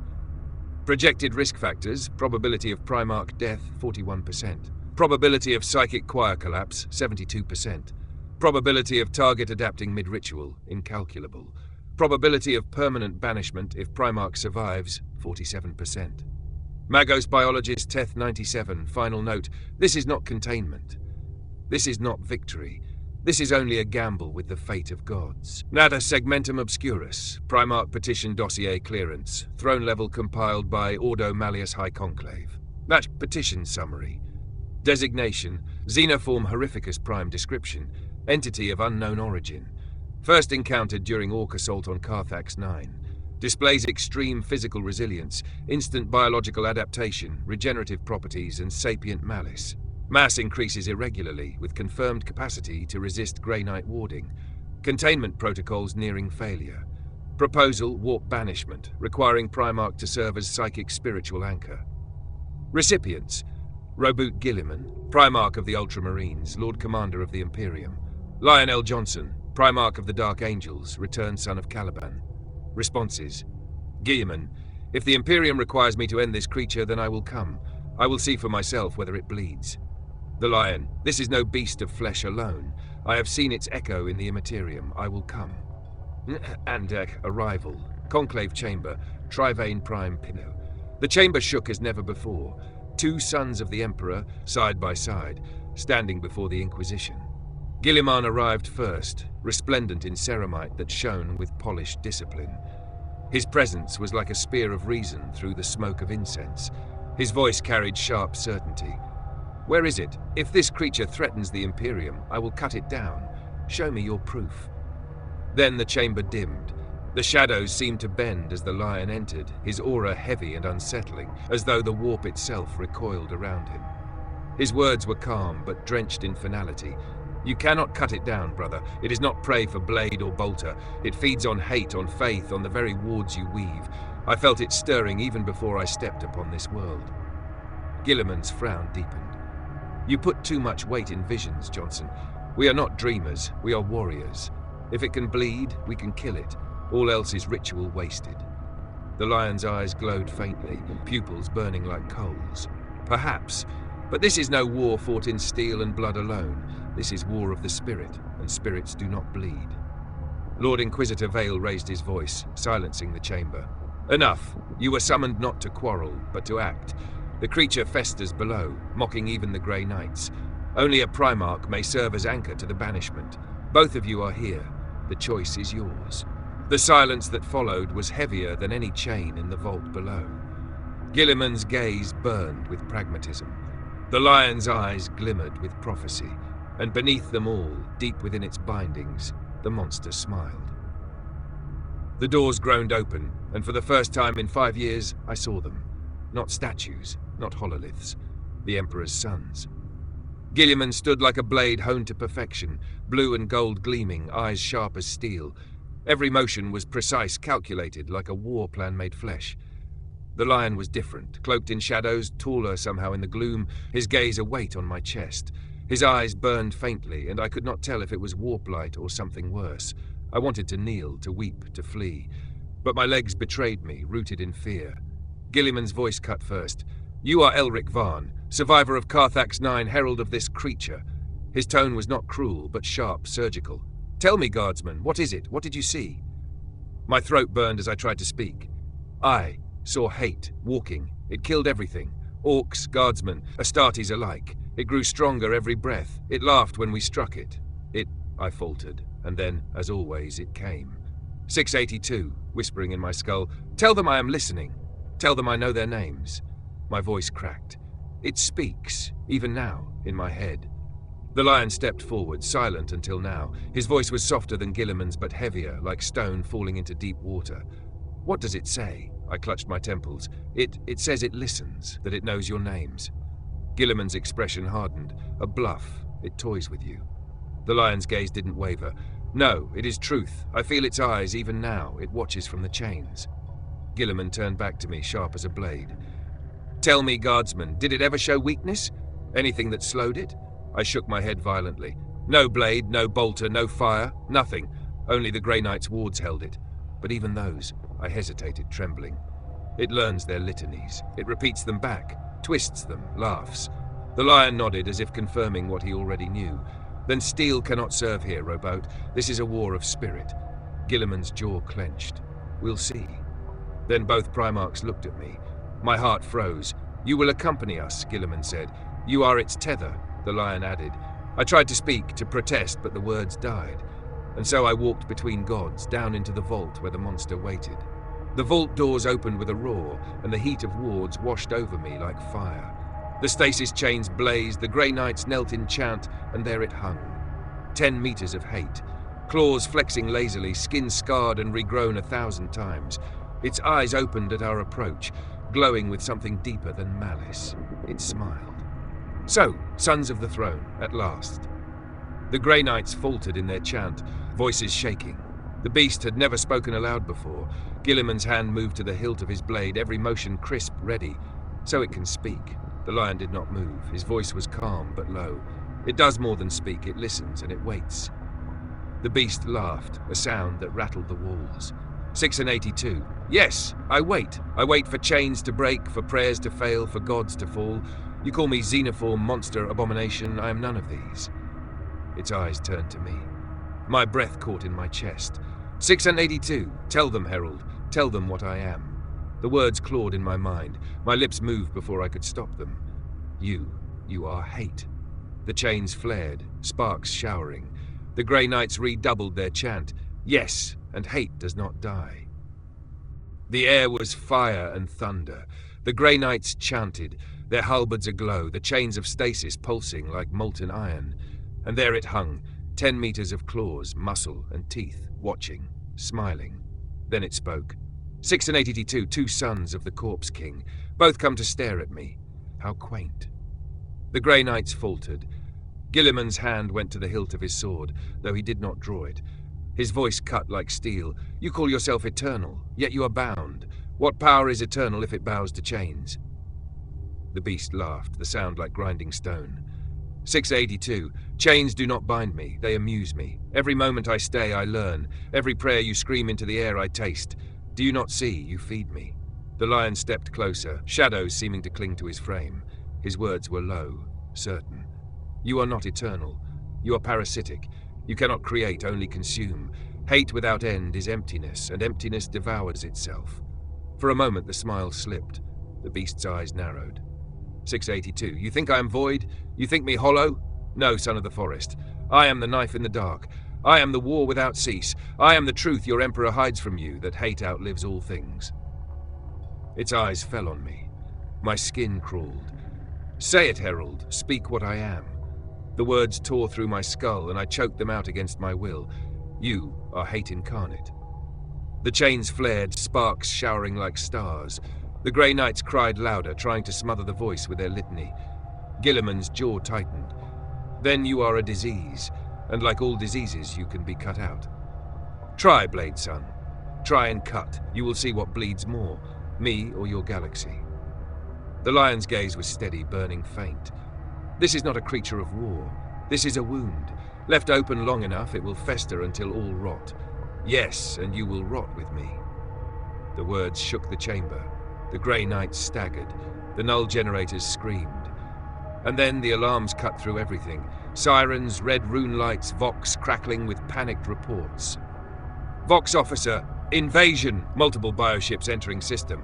Readings off scale. Emperor, preserve us. It's the largest Tyranid swarm ever recorded. The chamber froze. Even Guilliman's hand lifted from his sword. 682's smile widened. Ah, they come. Drawn by hunger greater than yours. They smell me. They want me. The lion turned sharply to Guilliman, eyes dark with grim knowledge. It is not chance. The swarm came for it. The hive seeks to consume hate itself. Guilliman's expression hardened to stone. Then we face the greatest war the Imperium has ever seen. Tyranids beyond number, and this thing chained in the heart of it. The alarm screamed louder, the ground shook. Somewhere above, the war had already begun. And beneath it all, the monster laughed. 682, yes, let them come. Let them feed. I will show you all what it means to starve. The alarms did not stop. They howled like the end of the world. The Grey Knights held the chains, their voices cracking with strain, but none could ignore the Vox screams. The walls trembled. Dust fell like snow from the vault ceiling. Above us, the war had begun. I was dragged through corridors by stormtroopers, past walls shaking with impact tremors. The Primarchs walked beside me, and I realized how small I was, smaller than dust, between titans. Through a slit window in the bastion wall, I saw the sky. It was gone. Where stars should have been, there was only blackness alive with movement. Great, writhing shadows like oceans of teeth and flesh. Bioships the size of mountains drifted through the void, their chitin glowing with bioplasma. Smaller spores rained like fire. The sky burned with their descent. I whispered without meaning to. Emperor, protect us. Guilliman's voice was iron. The Emperor protects only those who act. Summon the fleets. Every ship, every blade. The lion spoke more quietly, though his words made the air colder. They are not here for us, brother. They are here for it. And if they taste it, the galaxy will not withstand what is born. We passed a Vox pit. Hundreds of officers shouting into fractured comms, picked screens showing endless waves of Tyranid bioforms crashing into orbital defenses. Macro cannon batteries roared fire into the void and were swallowed. Void shields flared, then broke. The Vox masters shouted over one another. Hive fleet designation unknown, larger than Behemoth, Kraken, Leviathan combined. We are outnumbered 1,000 to 1. They're diving into the atmosphere, millions already breaching stratosphere. I staggered, breath gone. Millions. Millions falling like rain. We reached the Strategium, a vast hollow table where commanders knelt before the Primarchs. Hollow images showed bioships cracking the void, tendrils piercing orbital stations like hooks through fish. Guilliman's eyes tracked every detail with cold fury. Form kill zones, divert fleet to Sector Gamma 7, seal atmosphere with fire. The lion's gaze was elsewhere, distant, inward. His voice was quieter, darker. No fire will stop them. They are not hunting us. They are hunting what lies in chains. And in the back of my skull, beneath alarms, beneath screams, I heard it again. 682, telepathic amused. They smell me. They hunger, but they will not eat me. I will eat them. I gasped, clutching my head. The Primarchs turned. Guilliman's eyes narrowed. It speaks again? I nodded, shaking. It says it will eat them. The lion's jaw tightened. He whispered, almost to himself. If it does, rowboat. If it consumes the hive mind itself. The tremors grew worse. Sirens wailed. A voice over the bastion Vox screamed, shield line collapsing, hive forms breaching atmosphere in all vectors. Emperor, save us. They're everywhere. The chamber shook so hard I fell to my knees. Above us, the war was falling, and all I could hear was the beast's laughter echoing in my skull, louder than the alarms, louder than the guns. The sky split. Through the bastion's viewing slits, I saw them fall. Millions of Tyranid spores, raining fire. The void shields collapsed like glass struck by hammers, and the swarm poured in. The first impact hit the city like the fist of a god. Towers shuddered, their spires collapsing into fire. Streets cracked open as biopods slammed down, unfolding into claws and teeth. The bastion shook with each strike. Stone fell. Vox Masters screamed. Breach in sub-level 4. Genestealers in the tunnels. Carnifex signatures on the outer walls. They're in the air vents. Then the sirens shifted. Lower, angrier inside. The walls cracked. A biopod tore through the ceiling, spewing ichor and clawed shapes. Guardsmen fired desperately. Las guns cutting streaks of light through chitin, but it was like spitting at the tide. Screams echoed in the corridors. I saw a man I'd drilled with, Torvin, dragged into the dark by a dozen claws. His scream cut off in a wet crunch. The air filled with gunfire, fire blood. The hive was inside. The Primarchs in battle. Then they moved. Guilliman strode forward, his blade drawn, every step thunder. His voice cut over the screams like command incarnate. "Form ranks! Hold your fire until my mark. For the Emperor, stand!" And the men did. They stood. Even in the face of the swarm, they stood. Because Guilliman willed it. He cut through the first Carnifex as if it were parchment. The blade flared and the beast's skull split in two, molten ichor spraying the walls. He did not falter, did not stop. Every swing carved a war zone into order. But the lion was something else. He moved like shadow. One moment beside Guilliman, the next buried in the heart of the swarm. His blade flickered with warp light, every stroke severing limbs, heads, entire torsos. Tyranids swarmed over him, but none landed a blow. He was not flesh, not shadow, but both. He was inevitability with a sword. I could barely breathe. The roar of bolters, the shriek of claws, the clash of ceramite, it was too much. My eyes watered from the stink of ichor, smoke, burning men. And still they came, endless, wave after wave. Hormagaunts clambering the walls, gargoyles blotting out the sky, carnifexes slamming through steel like paper, and still the Primarchs fought.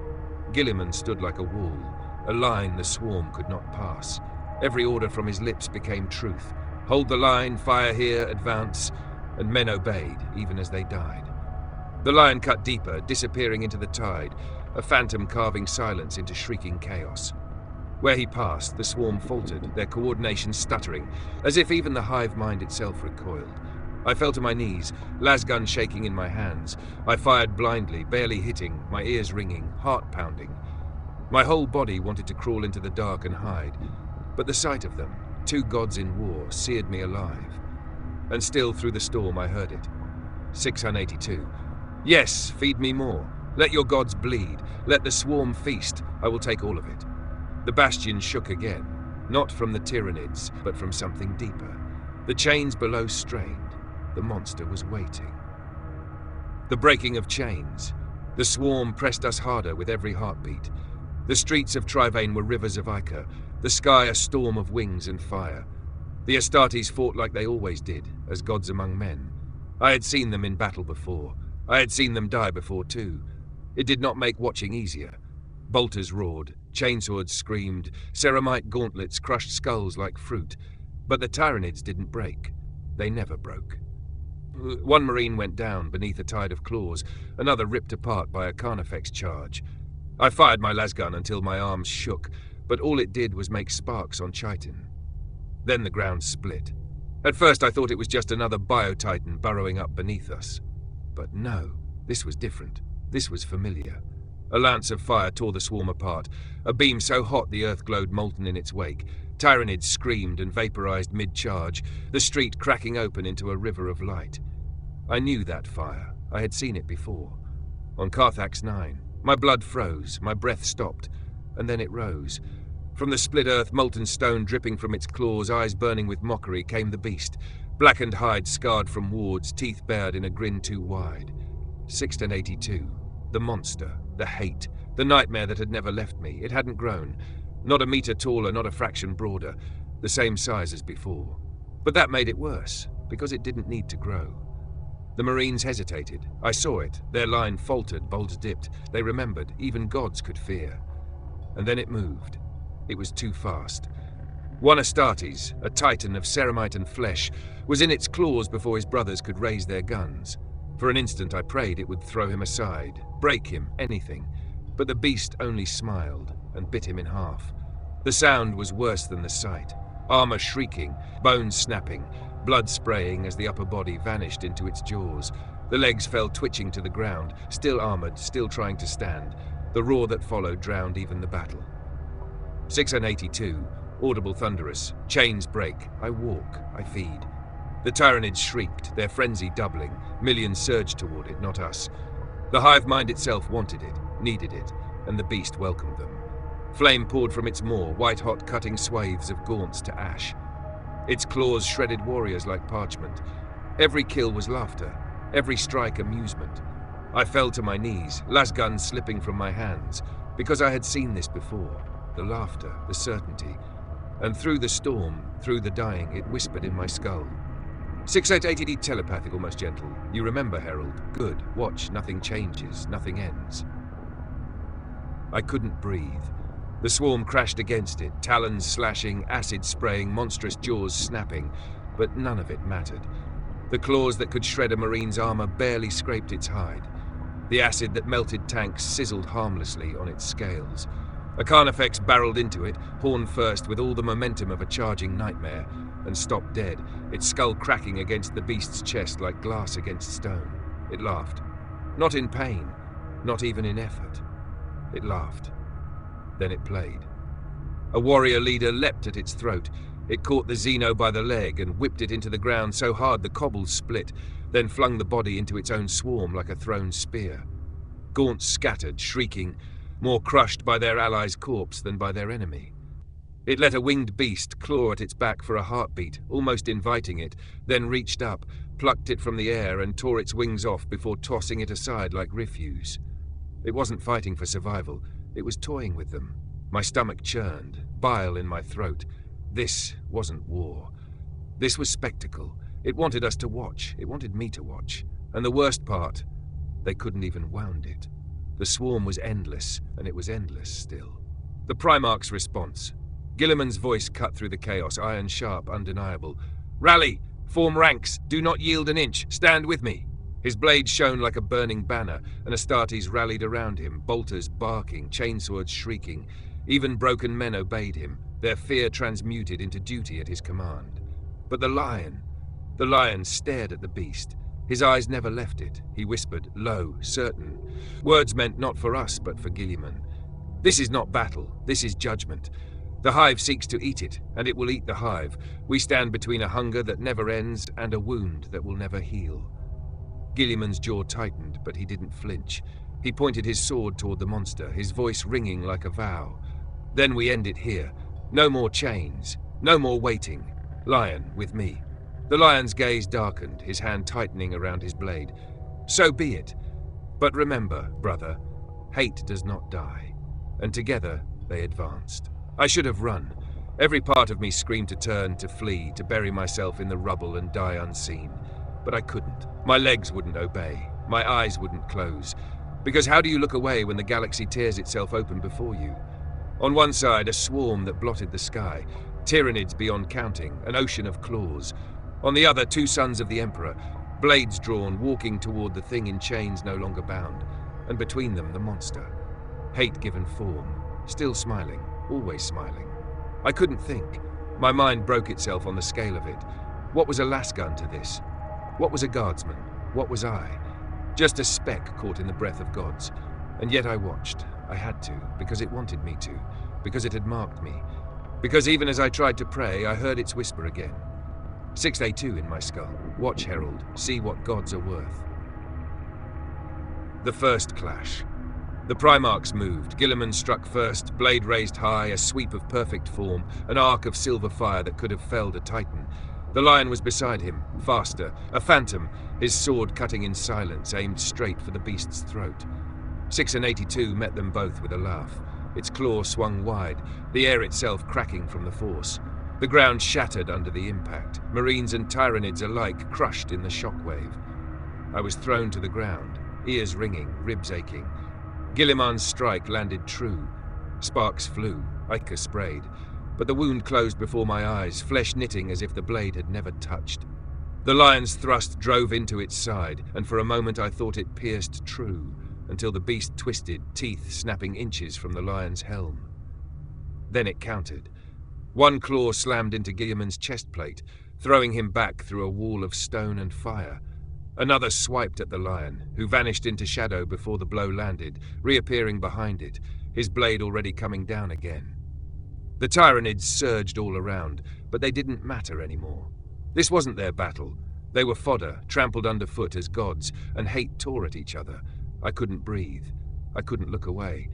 My words shook as I tried to remember them. This wasn't war. This was the galaxy breaking itself apart, right in front of me. For the next beat, it didn't stop. Guilliman's blade was a wall of fire, every strike measured and perfect, each swing landing with the force of a god's hand. The lion's sword was different. Faster, colder, each thrust like a shadow, aimed to end. And still, it didn't matter. The monster laughed with every wound. Sparks flew, ichor spilled, claws bit, but the flesh closed before my eyes. Guilliman carved a gash across its chest wide enough to fell a tank, and it healed before his next swing landed. The lion's blade pierced its side, slid deep between ribs, but the beast only leaned closer, teeth snapping near his helm as it grinned. Neither side gave ground. The earth shook, the air cracked. Marines died, Tyranids poured over the walls, but none of it mattered. All that mattered was the thing in the center, and the giants trying, failing, to hold it back. I saw it then. The faintest slowing in Guilliman's strikes, the dents in his armor, ichor burning against his chest plate. The lion's cloak shredded, his blade dripping, his face locked in grim calculation. They weren't winning. Guilliman's voice carried over the vox, iron sharp but heavy. We cannot kill it.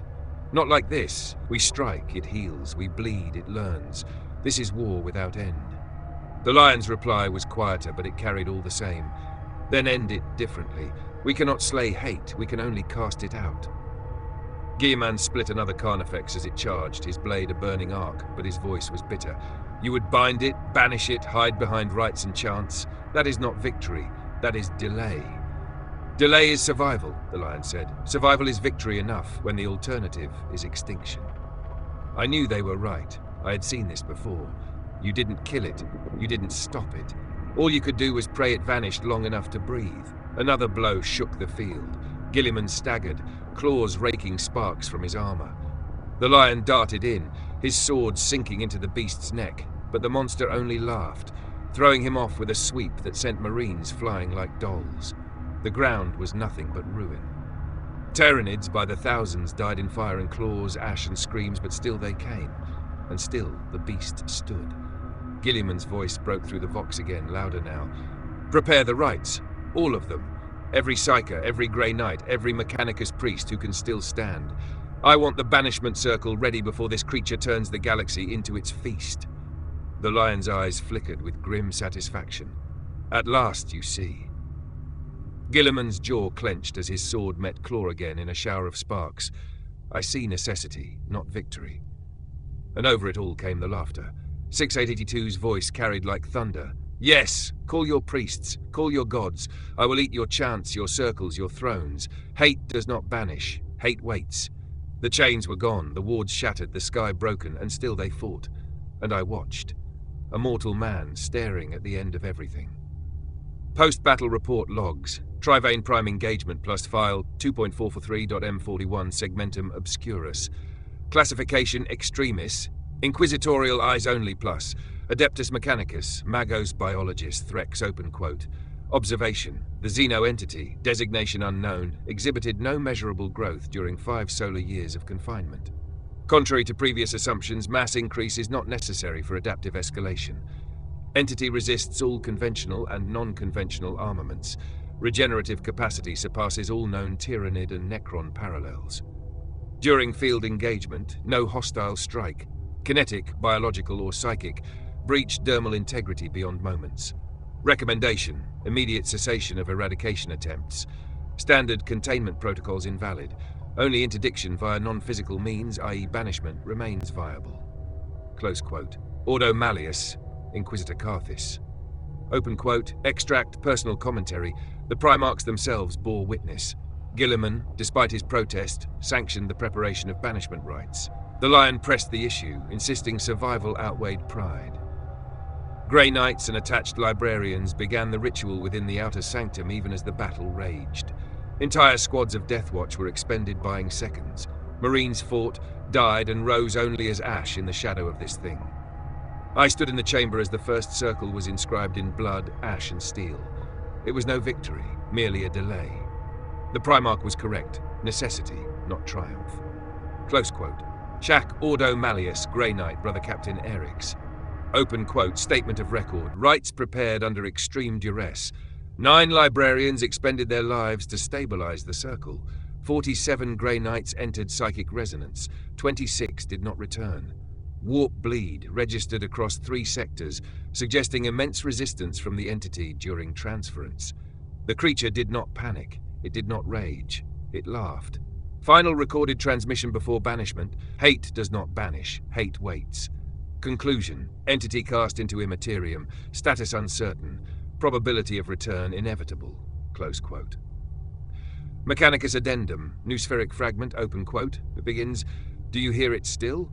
Even in silence I hear it. Scratching at the circuits. Smiling through the data stream. We did not send it away. We only sent it further in." Close quote. I don't know how long they fought. Minutes. Hours. A lifetime. Guilliman's blade struck like judgment itself. The lion soared like a phantom in the dark. But the monster never faltered. Every cut closed. Every wound laughed off. The swarm poured in from every street. But none of it mattered anymore. Then I heard the order. Guilliman's voice, sharp and bitter. "Prepare the rites. Every psyker, every knight, every priest still breathing." The lion's tone was colder. "At last, you understand. Survival is victory." I wanted to believe them. I wanted to believe anything. But even as the Grey Knights began to chant, even as Mechanicus priests smeared ash and blood into circles on the ground, I saw the thing's grin. It knew.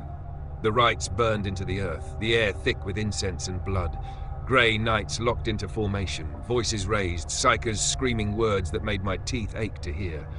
The lion held the line. Guilliman drove the beast back step by step, just far enough to keep it inside the circle. And still it laughed. A sound like stone grinding, like metal tearing, like mockery given voice. It wasn't afraid, not even then.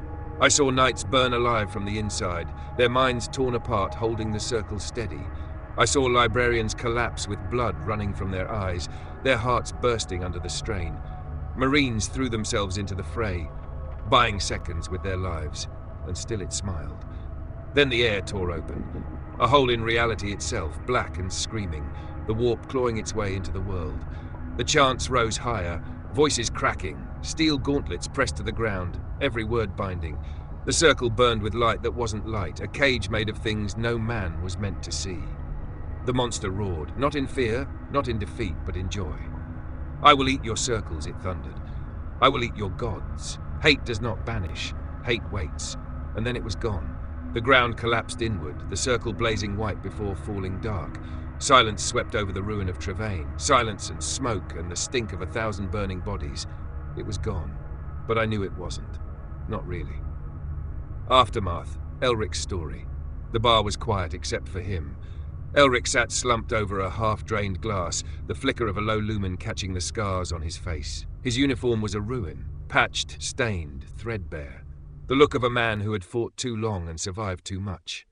His hands shook as he spoke, the glass rattling against the table every time he lifted it. Across from him sat his oldest friend, a miner who'd never left Trivane's underhive until the war tore it open. He listened, silent, as Elric spoke. Elric's eyes never lifted from the glass. They were bloodshot, ringed with sleepless shadows. He spoke in fits and starts, voice breaking, words tumbling as if he feared stopping. He described the swarm, the Primarchs, the circle, the monster, always the monster. Sometimes his voice would drop to a whisper, like he thought it could still hear him. Sometimes he laughed bitterly, hollow, when words failed. And when he finished, when the last words left him, he didn't look at his friend. He didn't look at anyone. He just sat there, staring into nothing. A guardsman who had seen the end of the galaxy and lived long enough to tell it. The bar was dim, nearly empty. Only the soft crackle of a lumen strip and the smell of cheap amasec filled the silence. Elric sat hunched at the table, scars catching the light, his eyes bloodshot and distant. His friend leaned forward, voice low. You've been telling this story for 10 years now, he said. 10 years since Trivane. Don't you ever let it go? Elric turned the glass in his hand, watching the liquid tremble with the shake in his fingers. His laugh was hollow.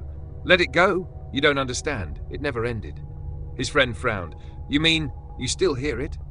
Elric's jaw tightened. He nodded once, slow. Louder now. Closer. The glass slipped from his hand and shattered across the floor as the voice came. Not sound, but pressure, sliding into his skull like a blade. 682, Herald. Elric froze, breath sharp in his throat. His friend grabbed his arm. Elric, what is it? The voice pressed harder, heavy as a world falling. 682, I am done waiting. Elric's eyes went wide, his whole body trembling. His friend shook him, desperate. What do you mean? Done with what? Elric's voice cracked, a whisper. It's coming back. His friend paled, staring as if the words themselves carried weight. And for a heartbeat, the air in the bar seemed thinner, colder, like the walls of reality had grown thin. Somewhere beyond the veil, laughter rumbled. Not loud, not distant, just inevitable. Shack Inquisitorial record, Ordo Malleus, plus file 7.883.m41 plus, classification. Hereticus Maxima, Eyes of the Conclave only plus plus. Subject, Guardsman Elric Varn, survivor of Trivane Prime engagement. Status, monitored for recurring psychic disturbance linked to hostile xeno-entity designation classified. Section 1, Subject Varn, observation. Location, Hive Ceravon Secundus, Lower District Tavern. Time index, 10 standard years after Trivane Prime incident. Varn continues to recount the Trivane battle compulsively, symptoms consistent with trauma repetition. However, during most recent observation, deviation occurred. Subject experienced sudden catatonia, followed by violent tremors. Dropped vessel from hand, verbalized the following. Open quote, it's louder now, closer, it's coming back. Close quote, civilian companion corroborated subject speaking to something unseen in apparent two-way exchange. Section 2, Psychana reports report. Astropath Majoris Kelid, Segmentum Solar Relay Station, open quote, for 3 nights the Astronomicon dimmed to me as though something vast moved between us. I felt no daemons, no whispers of the ruinous powers, only hunger, singular, cold. I cannot sleep, I hear its tread in the black. Close quote. Report sanctioned Psychic Unit, 88th Cadian Regiment. Open quote. During deployment drills, 6 Psychers seized simultaneously. All spoke in unison. It waits. They did not awaken. Brains liquefied within crania. No demonic resonance detected. Seizures registered across VoxNet before ceasing. Close quote. Report Choir of Astropaths, Battlefleet Calixis, open quote. Void song fractured. We attempted routine transmission to Segmentum Command. Instead, we heard a roar, not demonic, not warp echo. Physical. Hungry. Several choir members ruptured ocular veins. 3 bled out in minutes. Close report. Librarius, Grey Knight Prognosticar Eremon, open quote. Patterns across the Imperium are wrong. The skein is quieter. Too quiet. No storms, no laughter, no rot, no change. The great powers are silent. Something has replaced their echoes with one voice, one hate. Close quote. Section 3. Cross-sector phenomena, Hive fleet movements, Tyrannid fleets in Seg Obscurus shifting course without precedent, coordinated pullback from multiple war zones. Projected convergence suggests focus not on biomass-rich targets but resonance source in Imperium. Cult activity, radical decline in chaos cult manifestations. No new demonic incursions reported for 9 months. Former cultists described prayers unanswered, rituals failing, pacts collapsing. Several suicides recorded. Astropathic channels, increasing failures in intersegmentum communication. Not warp storms, but voidal blankness. Entire choirs report something in the silence, listening. Section 4. Conclave Summary. Inquisitor Carthis Ordo Malleus, open quote. The xeno-entity bound at Trivane Prime has not diminished, it has fed. The silence of the warp is its echo. Reports suggest the 4 have fallen or been consumed, though none dare name this openly. What remains is an Imperium without balance, only hunger. That hunger now presses back into real space. Close quote. Grey Knight Prognosticar Eremon, open quote. If this is true, we are beyond brinksmanship. We are past the age of chaos. What rises in its place is worse. The creature does not corrupt, does not bargain, does not tempt. It only devours. If the 4 are truly gone, then there is no counterbalance. There is only it. Close quote. Conclusion. Entity status, active Imperium. Effect on real space, confirmed. Manifestations include psychic seizures, astropathic blackouts, collapse of demonic activity, and tyrannid convergence. Probability of re-entry into material universe, inevitable. Estimated time frame, unknowable.